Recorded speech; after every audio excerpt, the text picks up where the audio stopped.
Today is Wednesday, November 5th at 6:36 p.m. And I will, one second, my hearings here.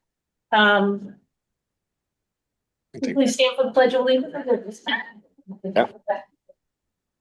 I pledge allegiance to the flag of the United States of America and to the republic for which it stands, one nation, under God, God, indivisible, with liberty and justice for all.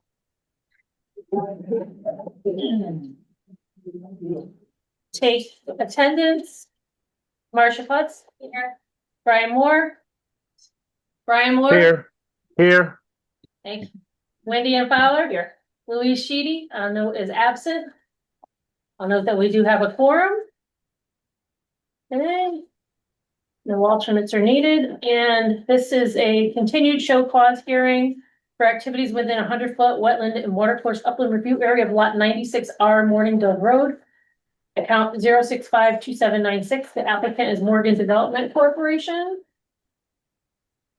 You know the drill. I know the drill. Yes, this is, I'm representing the Morgan Development for, the notice of violation. For the wetlands, we had hired, a wetlands and environmental consulting agency, Steve Danzer, who should be on Zoom. Yes. So my name is Wayne Zeroli. I'm licensed surveyor and engineer living in Litchfield, Connecticut. So,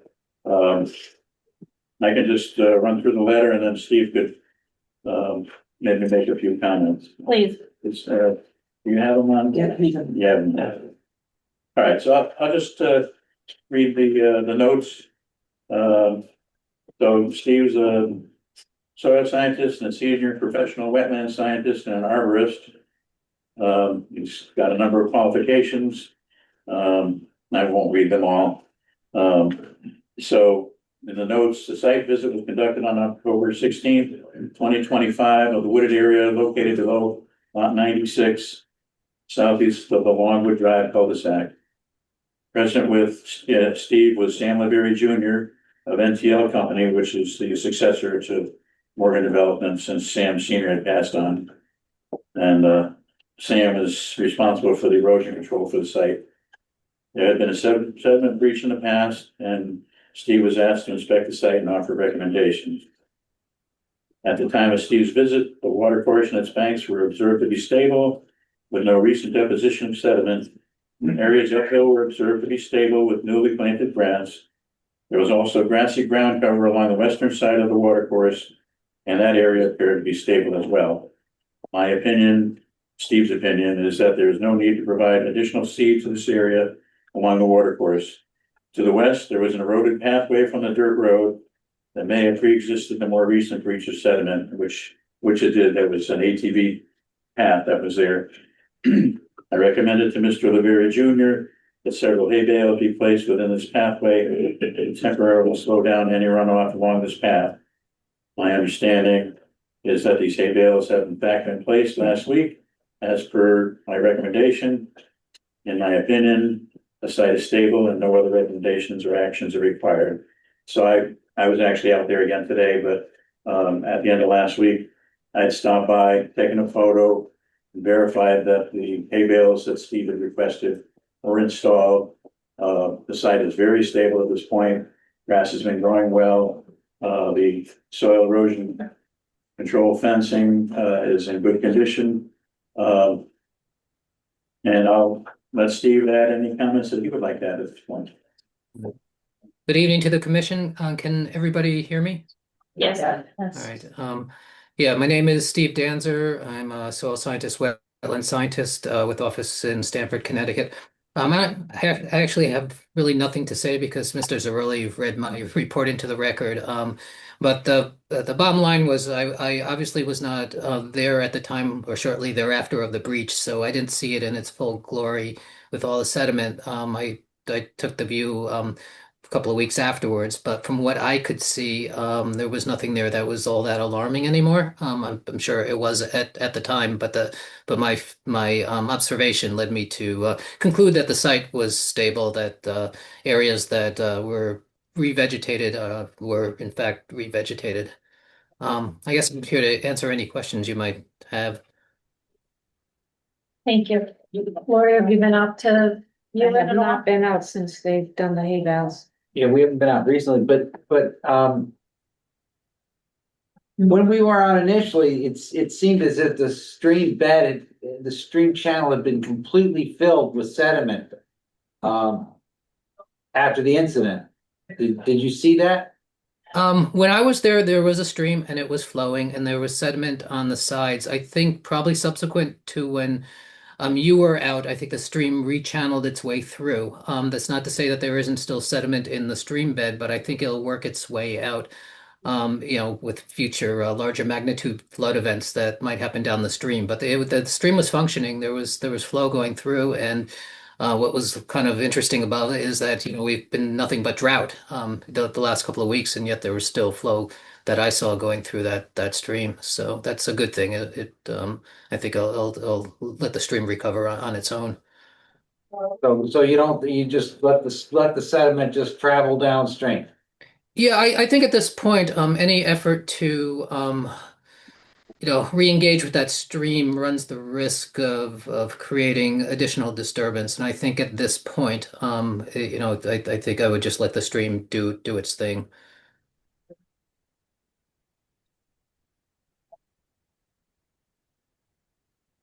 Commissioners have any questions? I just, I'm sorry, Commissioners. I just have a question, for Wayne, you talked about the, ATV trail that seemed to be causing some of the issue. Is this a trail that's now like under control, now that the property's being used? Like, who uses this trail and will it continue to be used and continue to maybe? cause any Well, issues? so it was, I don't know how recently it had been used. But over time, people did use it. It's certainly got silt fence across it now and hay bales down there. I hadn't really noticed any recent activity, with any tracks or anything, so, it's still, it's really in the conservation area, so there are two more lots down below that may be developed in the future, so it's possible, to try to keep people from trespassing is difficult, but I don't think it's a big problem with people continuing to pass and repass. When I've been out there working, I've never noticed any activity. Of course, it might happen in the evenings or weekends, but I haven't really seen any recent ATV tracks or anything, so I don't see that as being a real problem. And here again, with all the activity, putting up the silt fence and the hay bales and seeding that, it would certainly put people on notice, maybe not to trespass. And is that ATV trail in a conservation area? Do you know? I don't. It was just, and again, I don't know if it basically went down from that access road there, went down the bank. And whether it went on to, I didn't follow it, but it might have gone on to the Connecticut Water Company property in Prospect. So it's not like there was a network of trails, it was just this one trail, kind of like a combination hiking, and it did have some evidence of, ATVs using it at some point. Okay, all right. And is that on Mr. Lettieri's property? I'm sorry, say that again? I'm sorry, Lettieri's. Is the trail on his property, like his private property that somebody? Yeah, probably, well, Yeah, I'm just curious. portion, I'd say 200 feet of it or so. Okay, and then water company. And then it's water company, yeah.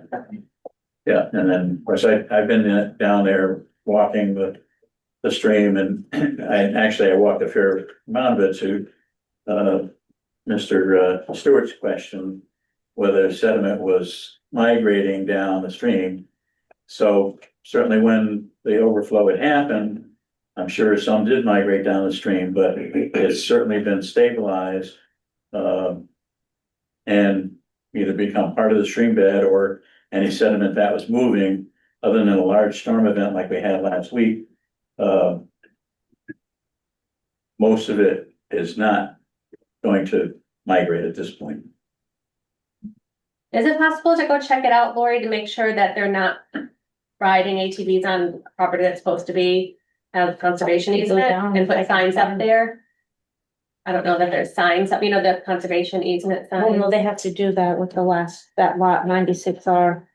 Has to have, is the conservation easement file being used? We'd have to check and see if that was actually ever filed.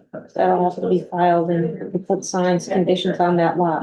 Yeah, so I could work with you on that. Just to put something up, because if they're. When they sell that riding lot, where and they're that supposed lot to be, is- Yeah. we make a conservation easement for a reason, so. If they're riding through there. All we can do is notify me. Could we have a Right. walkthrough? No, I know, but put up our signs We and, can, do what we should do. yeah, I mean, it's, yeah, definitely put up the signs, at least do that. Yeah, I mean, I'm not gonna go, Well, that would be, hammer them or something. that would be the owner of the property. Right. So we'll work with him. Okay, thank Yeah. you. Thanks, Liz. Wendy, you have anything? Well, I'm not sure sentiment is just gonna stay put. That's a concern. How would we mitigate it? I don't know. Okay. He's the, I mean, I think the soil science, we have to kind of go with what, the Yeah. soil scientist has more experience. Business, with. Yeah, so do that. Maybe let's monitor this. You wanna monitor this for another couple Yeah, months and see what absolutely, happens? absolutely. Do that. Yeah, we could also, if you guys are interested, we could take one or two of you down Yeah. there to Yeah. take a look at it. Yeah. but- Yeah. Yeah. Sounds good. We didn't take pictures originally of it, so we could compare where it is now. Yeah, that'd be great. Can we have a walkthrough? The walkthrough? Yeah. It's not a public hearing. So, I mean, can we have a walkthrough to see what's going on? Well, this is not a public hearing and Okay, so it's, and grass grows anywhere. you would have to, I guess you would have to contact the owner of the property to see if we can access it. I'm asking you to set that up. It's, but we wouldn't set that up. it's an enforcement issue, so it's Okay. Yeah. not appropriate to have. It's our problem, it's in our neighborhood. It's not the same, you're talking about a completely different, application, issue. Field Street. Different area, not Field Street. Oh, we're gonna talk about fields. All right, yeah, let's keep this on, monitor it, and then. Yeah. We'll call and make arrangements to go up and just take a look on it. Okay. Thanks, good, thank you. All right, Appreciate it. I'll work with, Lori and, Mr. Stewart. And, thank you, Steve. Thank you, Okay. everybody. thank you, Steve, thank you. Have a good night. Thank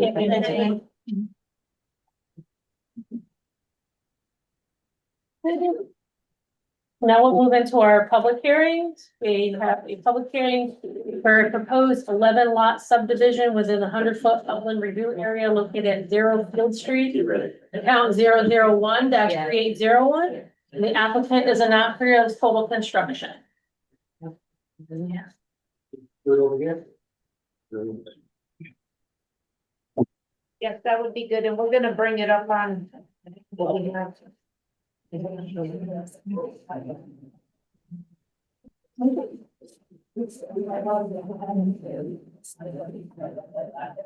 That- Yeah, we're just getting.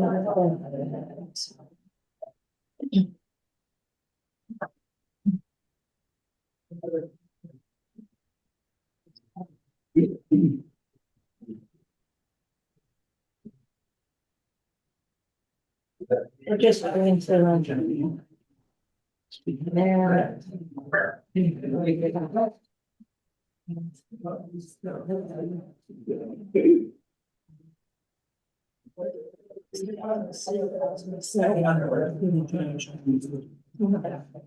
Hold on, we're gonna.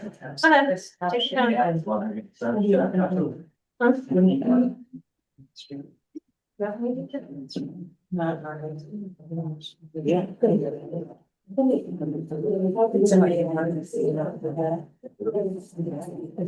Take your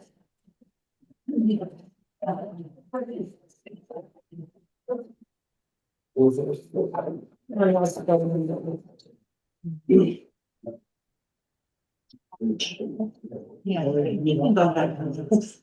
Yeah, if you listen to this, or we could get. This one to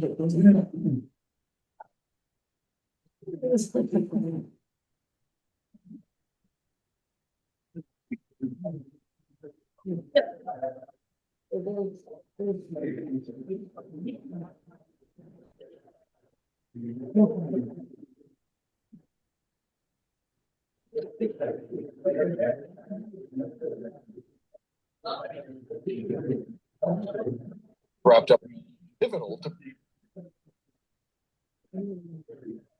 Ow. Right. Thank you. For record, David Davis, licensed professional engineer, land surveyor, Young Engineers, 1355 Middletown Avenue, Workburg, Connecticut. I'm here representing Total Construction, the Anafrios. What they're looking to do is to make the 11 lot subdivision along Field Street, which they just opposite. The mill is here and the park is over here. As you recall, this was approved like about 15 years ago, pretty much similar to the way it is now. The only difference is we've made some improvements as far as wetlands goes. We pulled all of the units outside the 100-foot, which is this blue line here. This is the 100-foot setback.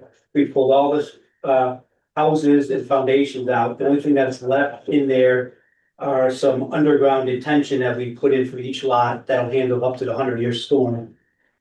Each of those detention systems will be responsibility of the individual homeowners to maintain, make sure that they're functioning properly, cleaning them out. Pretty much everything this was, like I said, one was approved like 15 years ago. We've done pretty much the same exact thing. We just pulled them out a little bit, so nothing is within the 100, just some minor grading. That's what these yellow areas are. That's what the only area that's within the 100-foot deck. Maybe this deck, I think, is partially in, and the closest we get is about 50 feet with one area for the wetland. Other than that, it's pretty much everything is outside except for these yellow areas are the only parts that are in the 100-foot. Couple decks, some underground, part of the driveway, and that's about it. The wetland flags were out there a couple weeks ago, so if anybody had a chance to walk, they can see how it were. But other than that, please bring the touch if anybody has it. Wait, Excuse me. I just, let me set some ground rules if you haven't been to a public hearing in a while. We will take questions, from the public at an appropriate time after the commissioners have had a chance to review and speak to the applicant and he answers questions. And then if you would like to have a comment or a question, then we ask, is there a sign up sheet of this? There's a sign up sheet that you put your name and address, phone number, and then we'll call you. Thank you. And just to let you know, this is only for issues related to inland wetland. It's not for zoning, it's not for traffic, it's not for fire, it's not for police, it's not for board of ed. It's only inland wetland. So if your question or comment is anything other than that, then I would ask that you please hold that for that appropriate commission. Because there's nothing we can do about that. Thank you.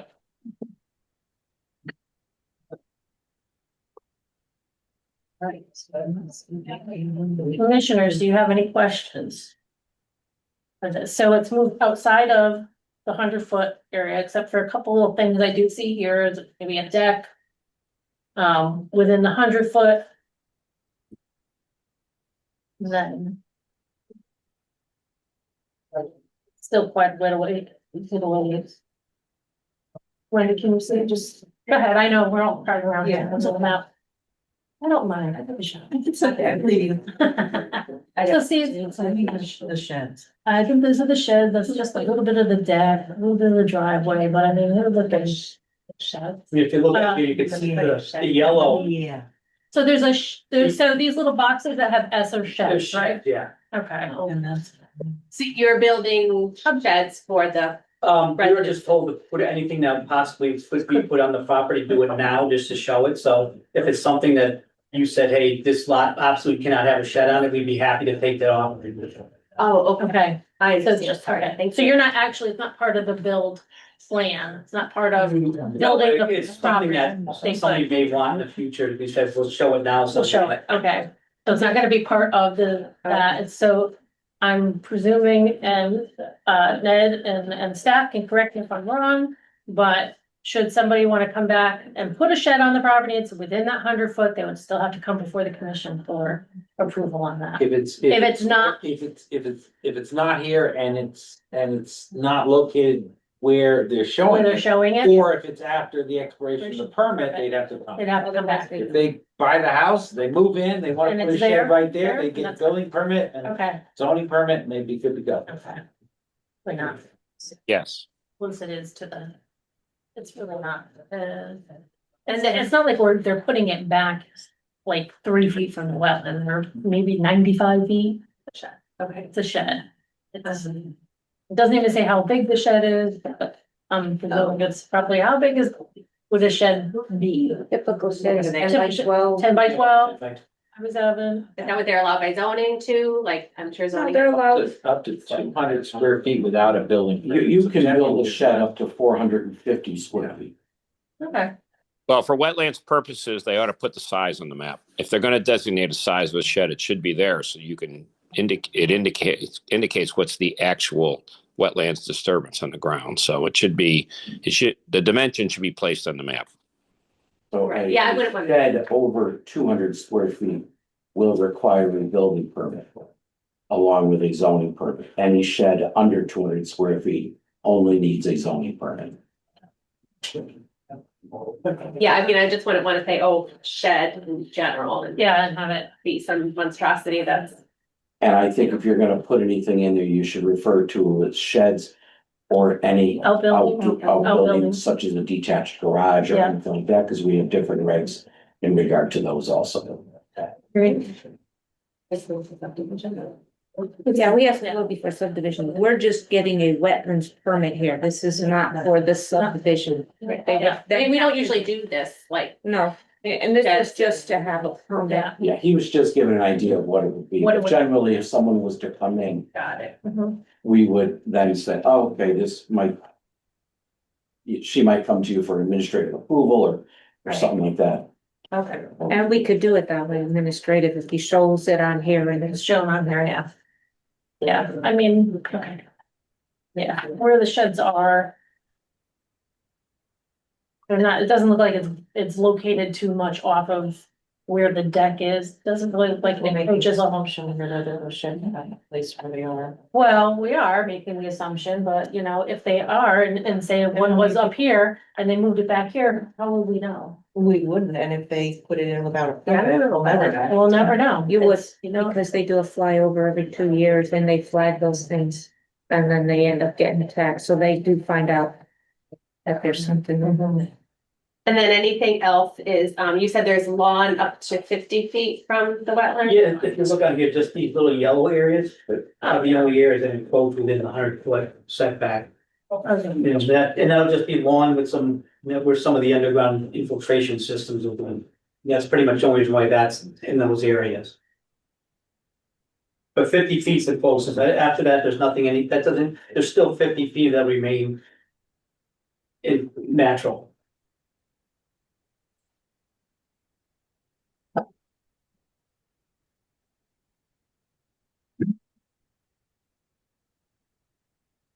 And also, how will we know that they're maintaining the basins on each property? And how will you notify them what they need to do? Because, you know, home maintenance in and of itself Part of is the a deed. project. It'll be part of the deed. Yeah. Part of the deeds. And are they gonna like read it? Well, They'll probably get you a should. package, they'll get a package with the manufacturer's. Factory, depending on which system they decide to go with, they'll get a package of how to maintain it. So it'll function properly. And what, generally, how often do they need to maintain the? Well, mostly because they're using they're fed mostly from roof leaders, which is fairly clean water. They really, for most of the stuff, it doesn't have to be maintained that often, because you're basically putting clean water, there's no like silt running in there from driveways or anything like that. It's always just pretty much straight clean water, so. Yeah, answer to as well. And the silt from the driveway will just go into the. Well, they shouldn't be using sand on the driveway anyway. I mean, that's mostly what happens is on bigger ones, like detention ponds, you get sand from the roads when the town salt sands the road. and that filters its way into detention ponds. Well, this is just gonna, you know, most of this drains away from the road, so all the water's gonna be running into the yards, and then and the roof leaders will then be pumped into the infiltration system, and the rest of it should just run off over to the food lawns. And the infiltration system, what's the recommended maintenance for that? Like I said, they have like an inspection port. All you have to do is basically open the inspection port and look and make sure that it's not clogged. How often? Well, that's what I say. It'll be up to it'll be in usually they have to do it like annually, just a quick maintenance, but for this, because like we're using, it's because it's coming off the roof leaders, it usually doesn't need to be, you could look at it, but usually there's really not much maintenance to it at all, because there's nothing that really is flowing into it other than water, clean water. So the recommendation is for an annual inspection of. Yeah, they come with inspection reports, so anyway, they should look at it.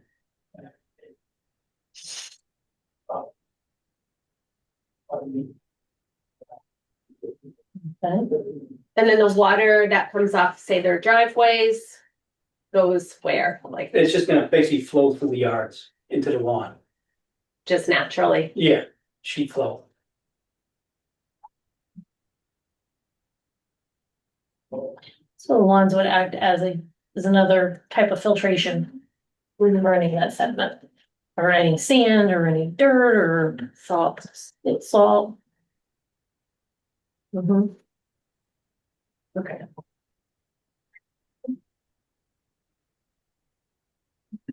Brian, do you have any questions? Nope, I'm good. You guys asked all the questions I had. Wendy, any still have questions? No? Marcia? I don't have any questions. Okay. All right, Jim or Lori? Anything to add?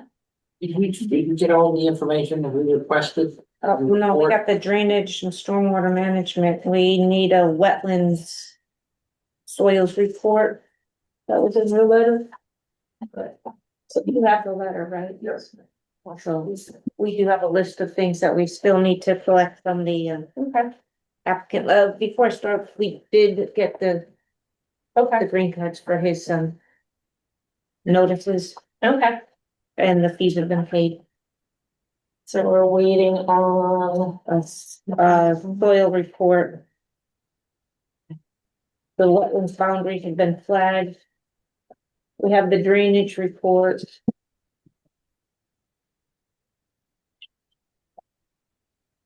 And the drainage conforms to the 2024 stormwater reg. Actually, I just have another question. The solid line through the darker green that you have drawn in there, is that the wetlands line? And you're Yes. not, okay, And then this is the 100, got it. the upper one. Okay. And the dark green is, Big wetlands, then there's another little bit of upland on this side. I mean, that space that's not yellow, the other green colored between the This is the two? 100-foot, That's like just woods that's just gonna be left as as is. undisturbed, Okay, and the yellow is lawn? the lawn area, yeah. Okay. all right.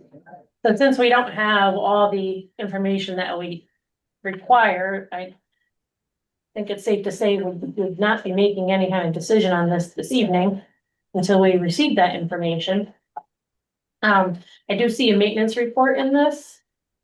Once a year, last snowfall, driveway shall be swept annually to clean up sand that has been applied over the winter months. Annual snowfall, so yeah, all the sand, this is to be performed once a year after the last snowfall. All the sand and debris that is removed shall be disposed of in an off-site location. And it goes on to say driveways shall be swept annually to clean up sand that has been applied over the winter months. At this time, the driveway shoulders should be cleaned and accumulated sand. Any areas that were damaged by plowing or that have been eroded by stormwater shall be repaired. And regarding these storm drainage structures, after the driveway has been swept, the catch yard drain shall be inspected for and vacuumed of accumulated sediment and debris if necessary. If any of the storm drainage structures have any structural damage, they shall be repaired as required. And the concrete unit shall be inspected twice annually, typically early spring and late fall. Sediment and debris collected in the unit shall be removed as required by the manufacturers. So there's your maintenance schedule. And then here's the storm, the drainage narrative, so. We have that.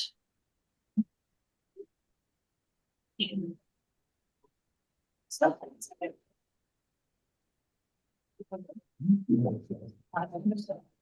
Okay, we will now open up to any public comments. And, you could please. Sign up, your name and address. And then, is there a place for them to speak into a microphone so that we can hear them and it can be recorded, or just try and speak loud? Does anybody else need to sign up? No? Okay, who's on the first list? It's Mr. Sullivan. Okay. Thank you for the opportunity. Thank you. You can just speak up as loud as you can so we can capture it. Okay, Thank you. I have a few things that I just wanted to, Just state your name and address for the record, please. Tom Sullivan, 122 Field Street. Naugatuck. There's a pretty good sized water problem that exists in this area that's just coming down the hill. And I brought some pictures so that you could see that. But one of my first bullet points is the lot right next to my house. It's a vernal pool. I mean, it has frogs and turtles and ducks that come in it. And you know, I have some pictures here. Thank you. Thank you. May we keep these and enter these in the Yes, record? Thank yes. you. Is your house, like, can I ask the question? Yeah. Is your house, which side of the, My Yeah, just to point it out on the right. just so I understand what, where you're talking about the vernal Right pool here. is, all that. So Oh, you're over that way, okay. I'm right here. Okay. And that lot right in here is what fills in with water every year. Pretty excessively. Actually, the water level comes right up to my foundation. Oh, my. Okay. Okay, thank you. So this picture with the flooded trees, that would be that lot that you're speaking of? Yes, or this? yes, that would be the lot right here. Okay. But that's not a wetland area on the map, I guess? That's kind of what. It's not noted as, not denoted as a wetland area. We can have the wetlands. Scientists look at it, yeah. Sure. Which, See, I don't know when the last time exactly that the wetlands were actually flagged for measurement, but I'm guessing it had to be at least maybe 17 years ago. And our weather has changed drastically over the years. So I'd like to request that a soil scientist or environmental people reflag it and measure it so that we have an actual line. good idea, because I don't think anybody would wanna build water, I don't know. Well, those wetland lines on that map right there will be from 15 years ago, when this first went through. So, and as you can see, it's a pretty Significant. significant. And those were taken when? Those pictures? Some of them were taken in August, some of them were taken in the winter. So I've taken them in winter Okay. and Trying to spring. give a timeline of when, like, was that Yep, that's all a within, couple weeks ago? Was it? no, this is all within the last couple of years. Okay. Okay. And the other thing, my question would be, who monitors each one of these residences? You know, as to, you know, if it goes through, who monitors that? And that somebody's not building or moving a shed or, you know, on. Well, that would be, I guess in some ways, it's all of our responsibilities to monitor that, but it would be up to the land use office. And that, if you see something, say something. I mean, I would say that happens a lot, It when happens a lot. we get a lot of, concerned residents who see something in a neighbor's yard, or so. Or anywhere else, yeah. Yeah, that's how a lot of things. That's how a lot of things Either come way to now. be. The other thing I've kind of been reading about it, in reflagging that area, I think it would have to be done like, if it was done now, And then it would have to be done in the spring, so you can see after winter melt. Because of the, how much moisture you have, but I think it's all done by vegetation and soil. Well, yeah, and we would have to have that flagged for that. So those are my concerns and thank you. Thank you. Thank you. Next I have, Nadia Wilcox. Yes, Nadia Wilcox, 7 East Drive, Naugatuck. My main concern is it is definitely wetlands. It is definitely active.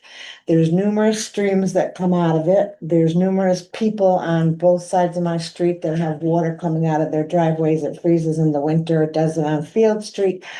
I particularly have a water easement pipe that runs from my neighbor's yard through my yard, down the side of my yard and out to the sewer, and I'm responsible for it. It runs 24/7, drought or no drought. It is a very active easement, and I'm responsible for that if something should happen. And that's not a good thing. The other thing is, since we came to the wrong meeting the last time, if anybody cares about the does and the 2 fawns and the bears and their cubs, I've seen it all in the past couple of months. There's nowhere for them to go. You're taking a huge piece of property. You have a corner where Skip lives that's treacherous enough for 2 lanes to be on when you're got the field on Bombers Pond on the other side. It's a narrow little street, and now you're talking about putting all these houses back there. It's not good for traffic. I think it's a terrible idea for traffic, but my main concern personally is my water easement pipe. I'm responsible. I just paid off my mortgage today. Congratulations. Yeah, well, what am I gonna have? When we flood about a third of my backyard floods every time we have excessive rain. And it's just, like I said, it can be the middle of the summer, 95 degrees, there's water running out there. There's water running down Park Avenue. There's water running down Field Street that sits on there's ice everywhere on Field Street. It's a big hot mess up. And now you're asking us to suck up having somebody in my backyard. And disturb all that. You're gonna disturb so much. There's too much stuff to go on back there, and I'm very concerned about it as I was last time. And I feel it's just, there's people in my neighbor on 17 East, they have a buried man cover in their front yard. There's so much stuff that people don't know about. There's driveways that are all iced up all winter. Up the street from you guys, that house that sits at the beginning of that little cul-de-sac, one of those houses, it's just a Fairfield Court. Yeah, and it's up on Field, but 2 houses up. There's this much ice in the winter time. It's just puddles there and pools there, and I'm like, street department, let's go. We need, salt and sand every day up here. It's just, I think it's a travesty. I think it's sad that you're gonna ruin and destroy all those wetlands and put houses back there. Thank you. Thank you. Thank you. Next I have Robert D'Angelo. Yes. It's just so. Would you state your name and address, please? I know I just asked that, but Robert D'Angelo. I own the house 112 Field Street, thank you. the house next to town. When I first built that house in 86 or 87. After the first year, the water that comes down that he's talking about it comes through there, runs across the driveway into my, from his yard to mine. It got so bad for a few years that I had to take and put a curtain drain and take water off a property of 122 Field Street, put it on 112, so I wouldn't keep flooding the basement. The water used to get this deep. Running alongside the house, right up to the foundation. So I took half of it and put it in the middle of the other yard I own, at that time, just to relieve some of the water on that one. The water is unbelievable that comes down there. And it's all over. It's that whole section there. There's just drainage coming down all the streets all the time. Is that all, Mr. D'Angelo? Thank you. Nice to have Sheila Balmer. Sheila Balmer, 211 Field Street. Some of my comments are gonna echo what has been said previously. Concerned about the setbacks on those decks. The laws are there for a reason. The 100-foot setback is there for a reason. And I think that you have to go with what the law says. As far as the wetlands, everybody, I don't know, maybe everybody doesn't know, most people, when they have a property, they live with what they have for a while and then they start extending their yard because, well, I own it, don't I? I own back there, because those lots are, of course, quite long. But I can't use it? Why can't I make the grass grow a little farther? Why can't I put the swing set up back there? And unfortunately, you know, the folks with the town don't have time to inspect everyone's house all the time to make sure everyone's doing the right thing. So I think that the existing lawns will end up bigger, and that can be an issue. The concrete storm drain detention system, sounds like a great idea. I don't know, how do you, if you had to clean it, is it okay if I ask? Yes, of course. If you have to clean it, and I understand you're saying, you know, people don't use sand as much, how do you get in there to clean it? How's that work? They have inspection ports like a manhole cover, Right? and they can go in there and scoop out whatever. Do you have to climb in? Yeah, you have to get in there or get or something, you can even pull, they're not very deep, they're only a couple feet deep. And they're fairly level, and they lay out, you know, probably the size of these tables here, and then they just get in and clean them up, but they shouldn't be much because there's no real source of silt to get in there. They're meant to infiltrate out. Cause they're coming off the roof. In theory. Yeah. Well, yeah. It just, depending on who the person is, not everyone can climb into a concrete bunker and clean it out. Or hire someone to do it, I guess. The water issues, we're lucky, we have a house that's built, they had the good sense in the 1800s to build it up on a little bit of a knoll, so we don't have generally water issues, but we watch the water come down the street. And we've been there since 1982, so we've seen a lot of storms, but the storms are increasing in volume of water. We watch the water come from the neighbors, take a left-hand turn into their driveway and go down our backyard. The water, it's increasing, and any water that's flown, that the people up on Queen Street in North Hoadley that have issues, which they do, now there's people on Fairfield Court, which has added to the runoff, and they have issues. And the folks that are going to buy these houses are gonna have issues. In spite of the detention concrete bunkers, it's bound to happen because the water's there, it has to go somewhere, and that's where it goes. And you guys know, how important wetlands are, and I'm sure you know that lawns are less effective at absorbing the water than a forest is, or obviously wetlands. So the lawns end up their own kind of runoff because they can only take so much, especially if they're compacted. So that in itself exasperates the whole problem of the water. And we've seen all the animals that Nadia's talking about. They have they come across the street and go behind our house. You know, the deer, the fox have always been there. Now there's bears, there's coyotes, there's bobcats. Yeah, you know, there's all kinds of little animals. You take away their place to run and you have more human versus animal contact and problems. So I think that's it, my notes. Thanks for letting me talk. Thank you. Next is Rob Didato. Rob Donato, 237 Field Street. Thank you. My yard is the yard Sheila watches the water rush down my driveway. Her backyard.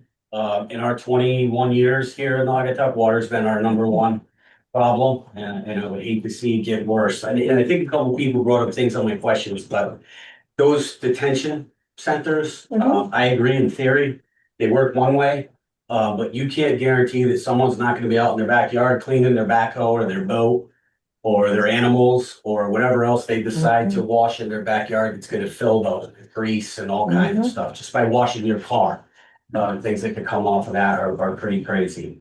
And then I just have to ask, and I think it was brought up, was they actually will enforce and make sure.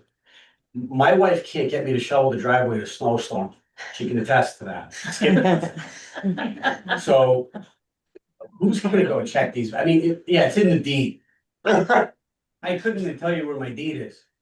You know, and I'm not trying to be facetious or minimize what everybody's trying to do here. I do believe in progress, but I believe in it being done the right way. All right, so I asked, who enforces that? We've already had some zoning questions tonight asked when we shouldn't have, so maybe we could answer a few more on enforcement, but who's gonna check on that? Well, as I stated, enforcement wise, it would be up to land use. And again, we're all stewards of this land, right? So if you see something, say something. I mean, I don't expect the commissioners to go out and look at everybody's property. If I was looking at that, I'd be looking at yours too, right? So. Yeah, I pull permits come out, but. Well, I wouldn't know that, right? But I guess, do we have other systems like that in town? And what is the record of them being checked and maintained? I can't answer that. I honestly don't know. I don't have that information. Right, because the history would tell us what the precedent is on checking those things. Mhm. No, I hear that's my phone, get out of here. See something, say something, but I'm not gonna know every time somebody's supposed to go out and sweep their driveway once a year and make sure all the salt and sand goes to a proper receptacle. That's outrageous. Well, at some point, you kind of have to trust the system, I mean, it's, how do I know that you're doing that? You don't, I might be Exactly. dropping oil down my dry well, who knows? Exactly. But I think that if that's a requirement in order to build on the property, then there must be a system built that follows to assure that requirement is followed. We didn't all drive 55s today on our way here, but there are things in place Correct. to enforce that someone would do drive, right? So what is that plan? And you say it might fall on I forget who you said again. The land use. Use. Mhm. What is their policy and procedure for checking on those things? I can't answer that. I would have to defer to land use on that. Or We to the town typically attorney. wait, we can't go in backyards and just check, so. We wait for, I understand it. Yes, I So, understand, something that's but for required- a maintenance plan, if there's a maintenance plan in place like we have here. And it states we have to go out once a year, then we would go out once a year, Gotcha. but it would have to be in place. So if there's a requirement to protect the wetlands, and that this can only be built, if those requirements are met, there must be future enforcement of those requirements to make sure that they're living up to their end of the bargain, yes? I would like to ask if the commission could do a little research to find out if we have other systems similar to this in town. There are systems regularly. I mean, this is the standard that's used on every new home in town. Underground galleys is typically done, or above ground, rain gardens is used to control the runoff. And how are the ones that affect wetlands monitored or enforced? Generally, they are not monitored because there's so many. They are issues when they stop working, because generally they're designed so that when they are not functioning anymore, they start to pond up and back up, and then the homeowner has to deal with them because they've got a big puddle in their backyard, or their roof leaders are clogged up and not working anymore, or their basement starts flooding because there's water on the foundation. So if it's designed properly, we still have to review their design. It gets taken care of, because when it stops working, they know it. Well, I think, with all due respect, it's easy to fix something once it breaks. That's Well, usually the yeah, it's a indicator. lot of Something's money. gotta I be can done. tell you that Naugatuck either meets and many times exceeds state recommendations. So, But once something like that breaks or breaks down or malfunctions, the damage has already been done. Right. So there Like should my- be something. yes, and I understand what you're saying. I believe me, I can empathize with that. Nobody wants it to break, but these are designed and these requirements are put in place so that it alleviates or minimizes, the damages, any damages that could occur. Nothing's gonna be perfect. We all know that. But this is designed according to state regulations, or exceeds it in many cases, so that doesn't happen. And of course, again, if something does pond up or back up or whatnot, land use, or we get notified of it and we address it as best as possible. I mean, we can't predict, you know, what will happen. We can't say for certainty that this will happen. You know, in a perfect world, we would never have to maintain anything, but, you know, all we can go by is what's on the plans and what the recommendations from the experts are. I will say in a perfect world, many of your houses then should have been built if you're having these issues. Yeah. And we don't know what's gonna happen 20 years from now. We deal with issues now up in Indian Hills where there was a homeowners association that was supposed to take care of things. And 5, 10 times houses have been sold up there and that homeowners association disappeared. And no one's maintaining the swell that they were paying $25 a year per household into a fund that kind of went defunct.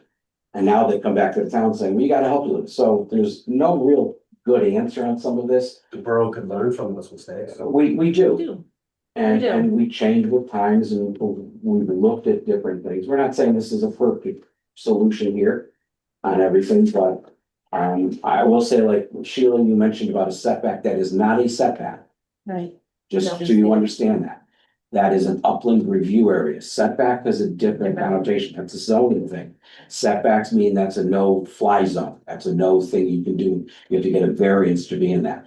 In an upland review area, this commission has, by their wetland regulations, the ability to look at anything within 100 feet of a wetland area. Doesn't mean they can deny it.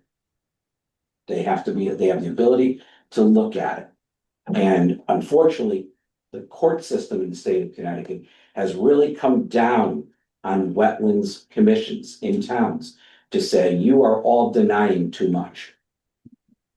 Right? I mean, we go to our training and we are told that the courts are saying, wetlands people, you're denying way too many things just because.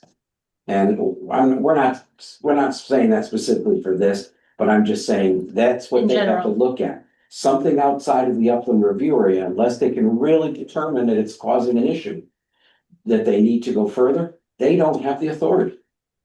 And they've stated that on other things that we've looked at and other projects, where it's like, well, it's outside of our 100-foot upland review area. It's not really something that we have authority on. So it's not that they can't put a shed there or they can't do, and there are gonna be times, as a person that does enforcement in this town, I'm gonna tell you right now, we'll probably need 20 enforcement people. Because one person, whether it's Lori or myself, we just can't do it ourselves to be tracking what every person does. 1 minute we're chasing chickens, the next minute we're chasing floods, the next minute, you know? So there's no perfect world. No perfect world on that, so we do our best.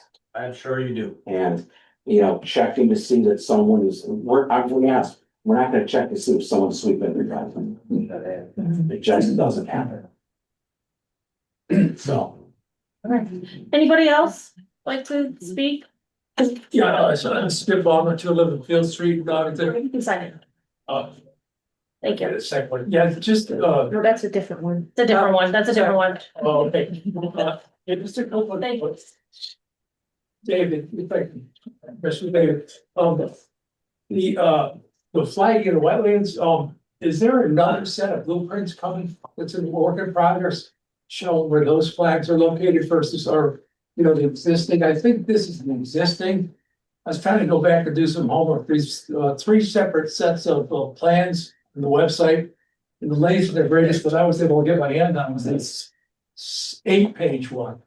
So I believe that's the current one that you guys are working with. Well, Mr. Petros is the soil scientist and he's gonna give us the report that he was the one that was out there looking at it and flagging.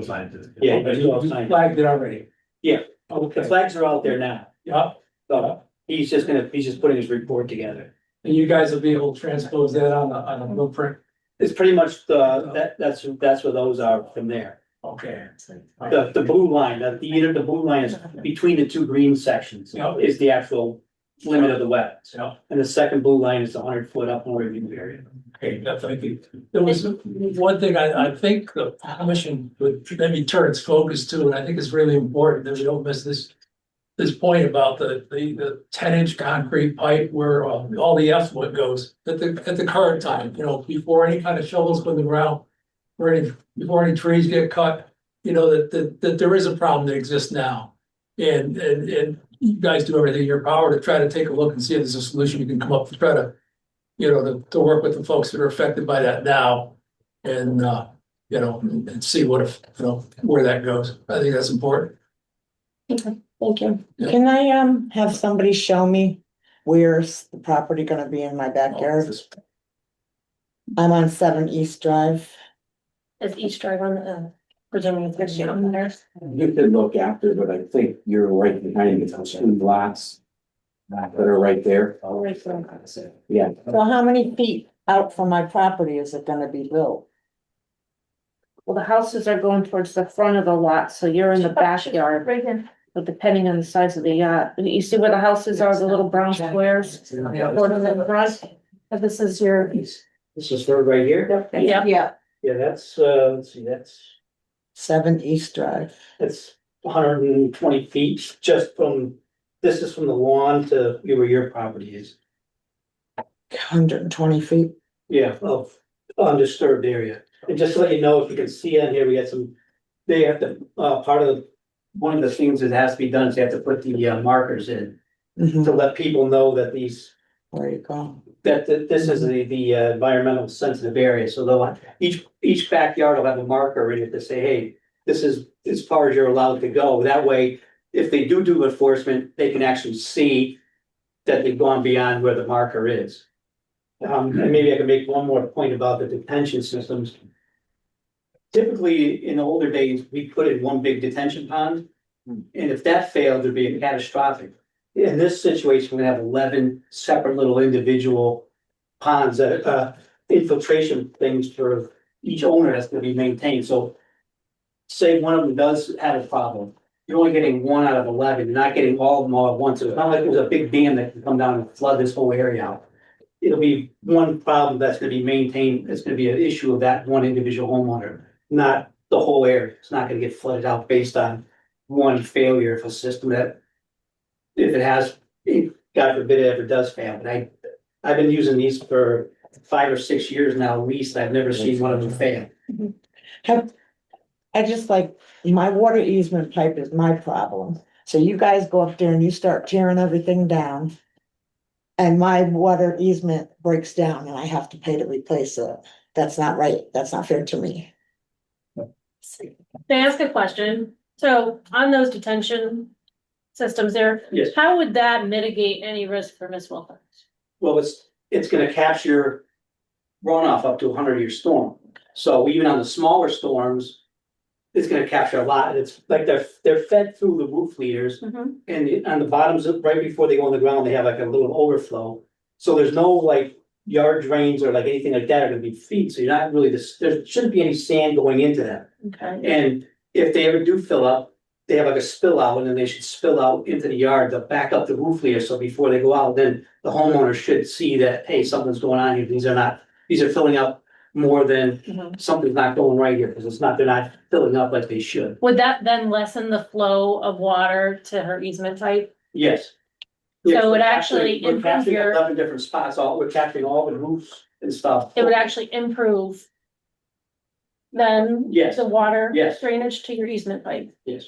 and not be detrimental. It would actually be an improvement to you, is what I'm understanding from saying.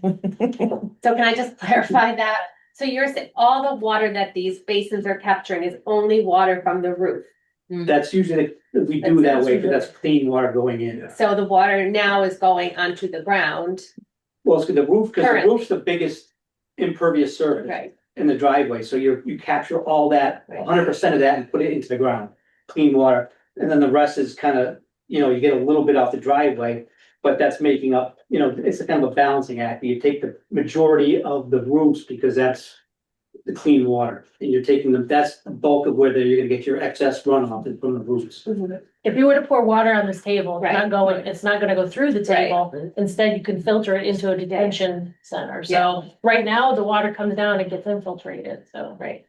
Could I ask them just one thing? Of course. At least over by me, there's a chance that those filtration systems could be underwater for months. Yeah, so I'm just curious, which lot is the lot that he's showing the photos with all the water on it. It's just that one right there. That's him. That's it, and then where's the, Right, that one right there. okay. I mean, I think that needs to be Look looked at better at. drainage. I don't, maybe something. Is there an adequate stream? I don't Yeah, they all come from high, that's where it's rebellion, because everyone's gonna be handled by its own property. Right, but there's an active stream running through there, is that Yes. what there is? Yes. Where is that located in the Basically, map? down the center of the water, wet, there's a kind So of there's water a source. stream running through it. Yes, Is that noted on the map? well, he just, No.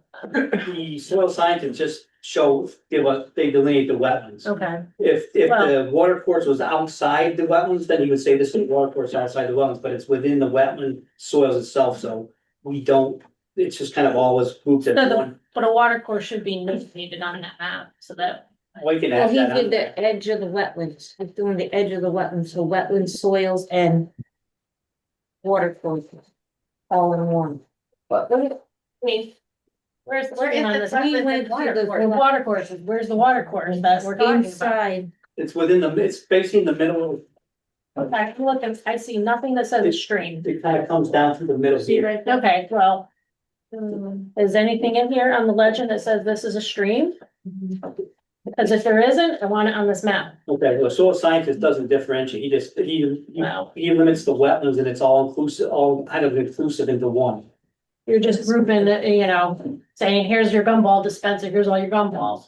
I Because it wanna know seems where all the like red gumballs are. what I've Where heard the is a trees combination of overflow when we have storm events. Mhm. That seems to be what we're hearing the most of, that where does this water go from the storm events? Compared to like the pooling Or snow melt.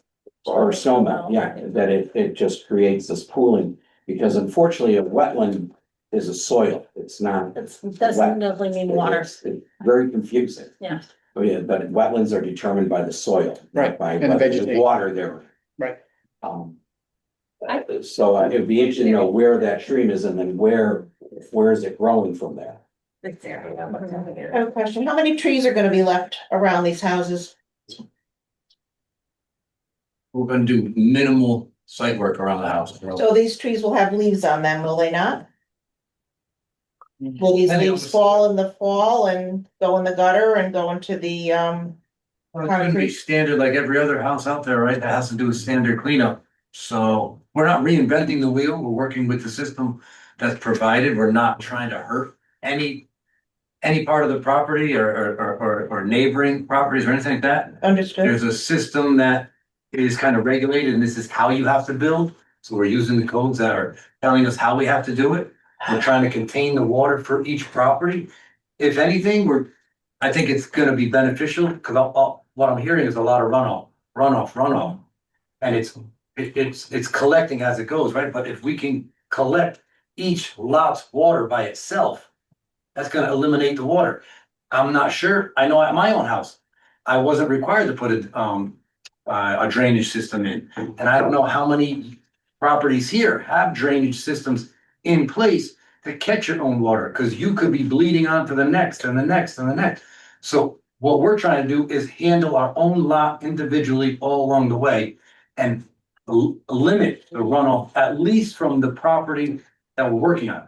We're not gonna stop all the water, we're not gonna stop all the rain. It is what it, but at least we can try to handle what we disturb and keep it on our property and not have it run off. And what we're looking to do. Thank you. I'm sorry, could you just state your name and address for the record? to Josh make it- Delrio, my office is 121 Cedar Street, Branford. Thank you. Just so that we can have that for the record and know. There's a lot of, One moment, oh, I'm sorry. You have any other questions? no, I mean, I don't have a question. I just would like to understand, that one particular lot. I don't know what number that is. The one to the far right that supposedly is pooling water. I'd like to know why. That's my property. It's 122 Field Street. Yes, so That his would be- property's here, that's Mr. Sullivan, and it drains into this. I'm not sure which lot number this is either to him. Somebody mentioned a vernal, you mentioned a vernal pool. It's got So I'd like Pearls to have and maybe have the frogs. soil scientist go back out and It's on your property, the vernal pool? No, it's in the property right next to mine. So on this, proposed lot.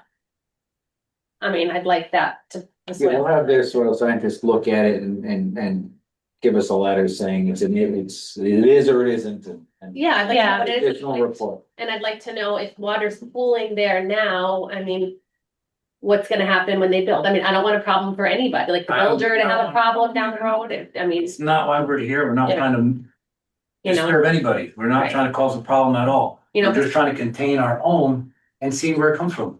And each one will catch their own. Is at the lowest point and everything up high is running there and that's why it's pooling there. I mean, I'd like to understand, you know, why is the water pooling on that lot? And, I think he would probably like to know if he doesn't wanna put a house. Does In pool a pond, I would think. continues down, all the way down.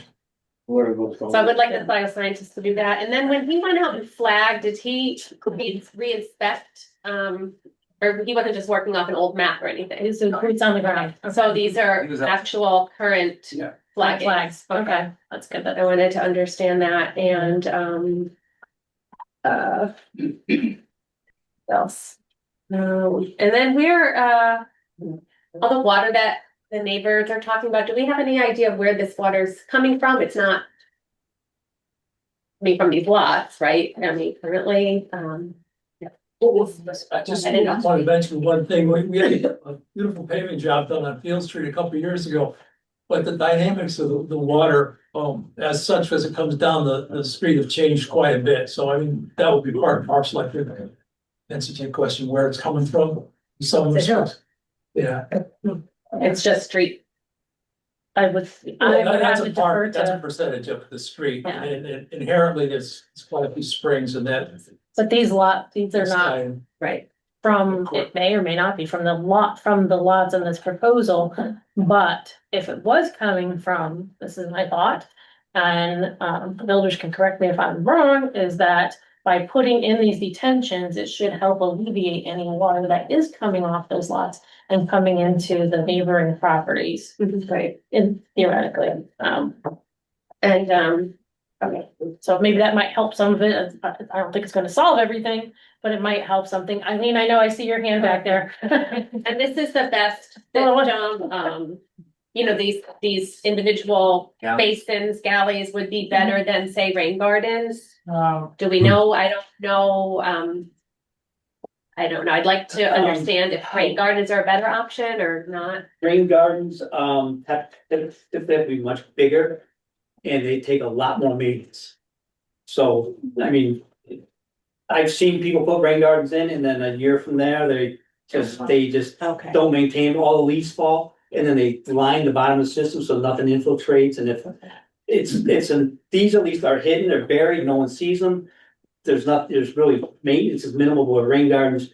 Once those plants start to die, if you don't replace them and do that, then they don't work. absorb the water and they're much more of a maintenance nightmare. Wouldn't it be in the deed that they had to maintain them though? That's fine. Well, that's what it says in my deed. Yeah. Yeah, I mean, I was just looking to see if there was an alternative. an alternative that wouldn't, that would be easier to maintain and would maybe not cause issues, but if that's not the right alternative, then that's okay. And, We have up at Farm Meadow. Those are all down. The underground they're gallery. underground galleys too. Where? At Farm Meadow. Was built that way. Okay, and have we had issues? Does anybody know, like, with? No, That I am aware of. And I'm at the bottom of it. If there was issues, no, I the would only, the know. only issues we've had there, which was brought up, by one of the public is just confirming that that they're not trying to place them below the groundwater elevation, because obviously they don't work. Yeah, and that's been there like 20 years or so? Yeah. At least, yes. Okay. Generally, they get put in through the subdivision process as part of the requirement.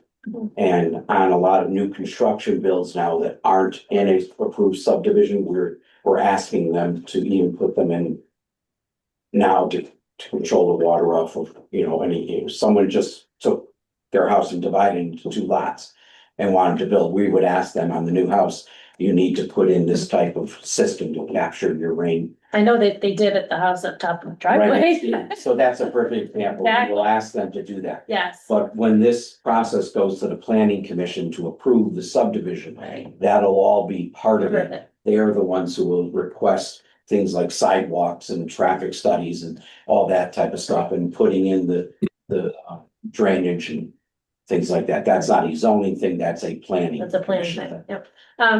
Eileen, I know you had a question. I do, I have a few. Eileen Bronco, 34 Fairfield Court. I'd like to start with the water coming down off the roofs. That's gonna go into a pipe, the gutter pipe that's right into your system that you're going to provide. So you were talking about the water coming down the table. I think we're all talking about the water that's gonna be flowing under your feet. The fact is that there are a lot of springs coming off of Fairfield Court. Fairfield Court wasn't built for many, many years, was finally finished being built toward the end of the 1990s. So it was shortly after that, I think, that they started with this first application. So over that time, we've had so much water still. Almost every property on Fairfield Court has had to mitigate some kind of water issue to some different level. And the abutter right next to me on the left, they've had so much water, there's streams coming down from Quinn Street. And it's flowing onto their property, and they've had curtain drains and everything you can imagine. And their driveway, I've never seen asphalt go like this, but it did. So, and I was talking with them the other day, and my feet were sinking in the new asphalt driveway. So, and they now have a cracking foundation. So these streams aren't mitigated in any way. They're still flowing from Quinn Street and still damaging properties on Fairfield Court, which has only been in existence, a very short time, basically. So I can tell you, we've had to mitigate our own issues with the water, and I could probably float a boat down my driveway when we have a lot of water, and we have mitigated a lot of the water. You just don't know where these streams are, when they're going to activate more. It flows down our driveway. We have drains. As far as leaves, you've got to clean those leaves out, because almost our basement almost flooded because of all the leaves. So there's a lot of maintenance to go along with wetlands like that. And this is a serious wetlands that is going to be in a lot of people's backyards. And to think that they're going to maintain it, knowing how to maintain it, having to make the cost of maintaining it when they find out that, like the property next to you, that property's been flooded for years in a rain event. And for a long time, it just doesn't go away the next day. It stays there for months. Yes. So nobody's really identified where all this is coming from. It's not one stream. It's coming from a lot of different areas, and a lot of different areas from Fairfield Court and then Quinn Street.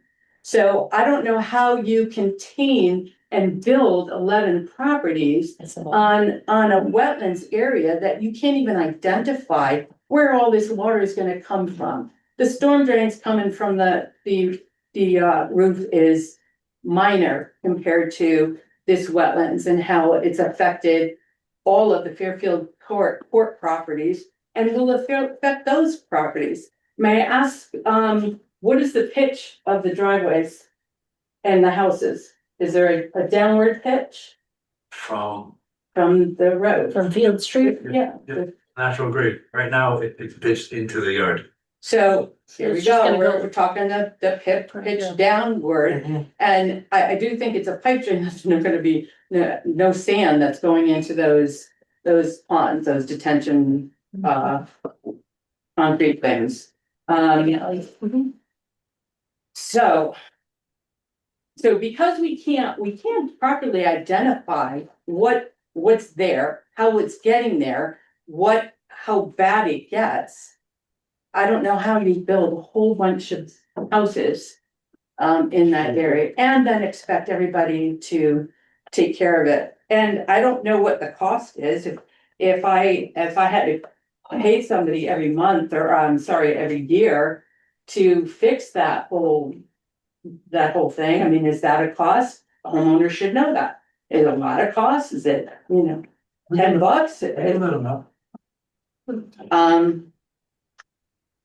And can anybody go on the property at any time to see the flags? It's private. Well, all right, but somebody mentioned it before that it's flagged and we could go see it. Well, you would have to make arrangements with Well, we made, the commission had permission from the property owner to go do a site walk with the town staff. Right, but somebody I think mentioned before that. You would have to make arrangements with the property owner, and that would be up to them to allow anybody on their property. No, with them. I realize that, Yeah. but it was mentioned, so I'm just wondering. So we have to call them to Yes, make an arrangement? yes. All right, so we go through land use to get their number? You could as part of the record, yeah. I don't have to remember. Okay, It's on their application. and. You would have to make Um, contact. And it was said about that there's gonna be a marker on the wetlands there. What kind of a marker of wooden? Sign. That comes from the town, basically. The town has, we have requirements of how large the sign is. I don't know if there's one of the zoning. It's in our regulations. Signs don't Sign think craft. quite Do. quickly. I remember when the first application was being discussed, there was a discussion of a wall, a rock wall. At those, along that line, so that it was clear that that was a boundary that you didn't go through. So I suggest if. Along the wetlands, the upland review area wall, or along the flagged wetlands? The flagged wetlands. Like wetlands, they were put a stone wall up. Yep. But wouldn't that be more disturbance since they're not disturbing in that area? So they would have to cut the trees to put a Put a wall wall in there. in that. That That's was. what they were gonna do. That doesn't make sense. And that was how long ago? That was 1989. No, 2019, 17. No, last. No, I think we would have. I don't think, It had to be 2008, 7 or 8. Is that the first time? I think the thought process was to put up a barrier at that point in time, your secondary concern wasn't at that time. Right. And the thought being Thoughts. a marker is going to go missing. And this is too significant in an area that nobody's gonna see except the homeowners. Wow. Well, if it's on their, property. People do go through it. Yeah, yeah. So it was a big discussion that there should be a better marked system. And that's all I have. Thank you. Thank you. Yeah. Sir? Carl Rodman, 101 Hilltop Road. Right on I did. the, okay, Eileen, could you just 1 second? Just thank you. I'm sorry, go ahead, sir. So, on these water catch systems, are they strictly just catching the water off the roof of the houses? Or is some of it off the land? No, you tie the roof leaders into it. So it's just strictly off the roof? Yeah, that way we're only putting clean water into the system and not getting any. So what's catching all the other water? If that sheet goes off, compensated, you're taking all of this and then the rest of it is reduce the amount of runoff going in by putting it into the system. And then the rest of it's now, because it'll just be sheets full of grass. Okay. Thank you. Thank you. Anybody else? I just think that they're going to have more issues with trees also because my husband used to meander in those woods a lot. And he used to tell me you could tell it's wetlands by looking at the trees. And there's so many trees back there, and then you start chopping trees down, and then you chop more down because they're not healthy trees. We know we're infested with the vines. And I'm just concerned also about the trees coming down. I have quite a few large ones on my border of my property in the woods. So there's numerous issues, but I'm still not hearing about easement problem. Thank you, Mrs. Wilcox. It's not a good thing if you're responsible for it, and it's a lot of money. I mean, we do have the drainage narrative. Yeah, I was going to ask the engineer if he. Yeah, if you can go over that, I see that there are some post-development improvements. I mean, some are very small, but if there are some improvements to that. Could you possibly go over this drainage narrative with us? Copy with you? I don't have. I have, we don't have to. Here. Oh, well. Okay, thanks for that. Yeah. Yeah. Oh, yeah. I have to go to work tomorrow, so no. We have the summary, the drainage, yeah. I mean, I basically summed it up as when I was saying we're capturing up to the 100-year storm. Mm-hmm. So, and that's 100 years, what they call it, the 1% chance storm now, because every time it rains, there's 1% chance you can have that storm. I mean, yes, we had one, over a year or so ago, but there's not much you can do. I mean, that's what Mother Nature does. But everything else other than that, when you get the 2-year storm, the system's gonna take all the water and it's gonna reduce all those other storms down below what they are now. We're not fixing up the whole town's problems. We're just taking our system, this property, and making it better for our property. It may make minor improvements around it, but it's not necessarily gonna solve their problems either, if there's problems, because we'd have to dig the whole well to make a huge pond if we needed to do that. You know, there's really can't, so what we're doing is we're making our situation better. And it should have some minor improvements around, but it can't solve every problem because it's just not feasible. It's not required. How many driveways are gonna be going into this property? There's one for each lot. Most of them are small, the only one's a rear lot back here. And they said something about they have to have turnarounds. Well, they have interiors. Yeah, the only one that has a turnaround is the two rear. Is that mine? And there's gonna be and in between there, we're putting a drivable thing so the fire trucks can get around. It's not gonna be paved, it's just gonna be gravel that allows grass to grow through it.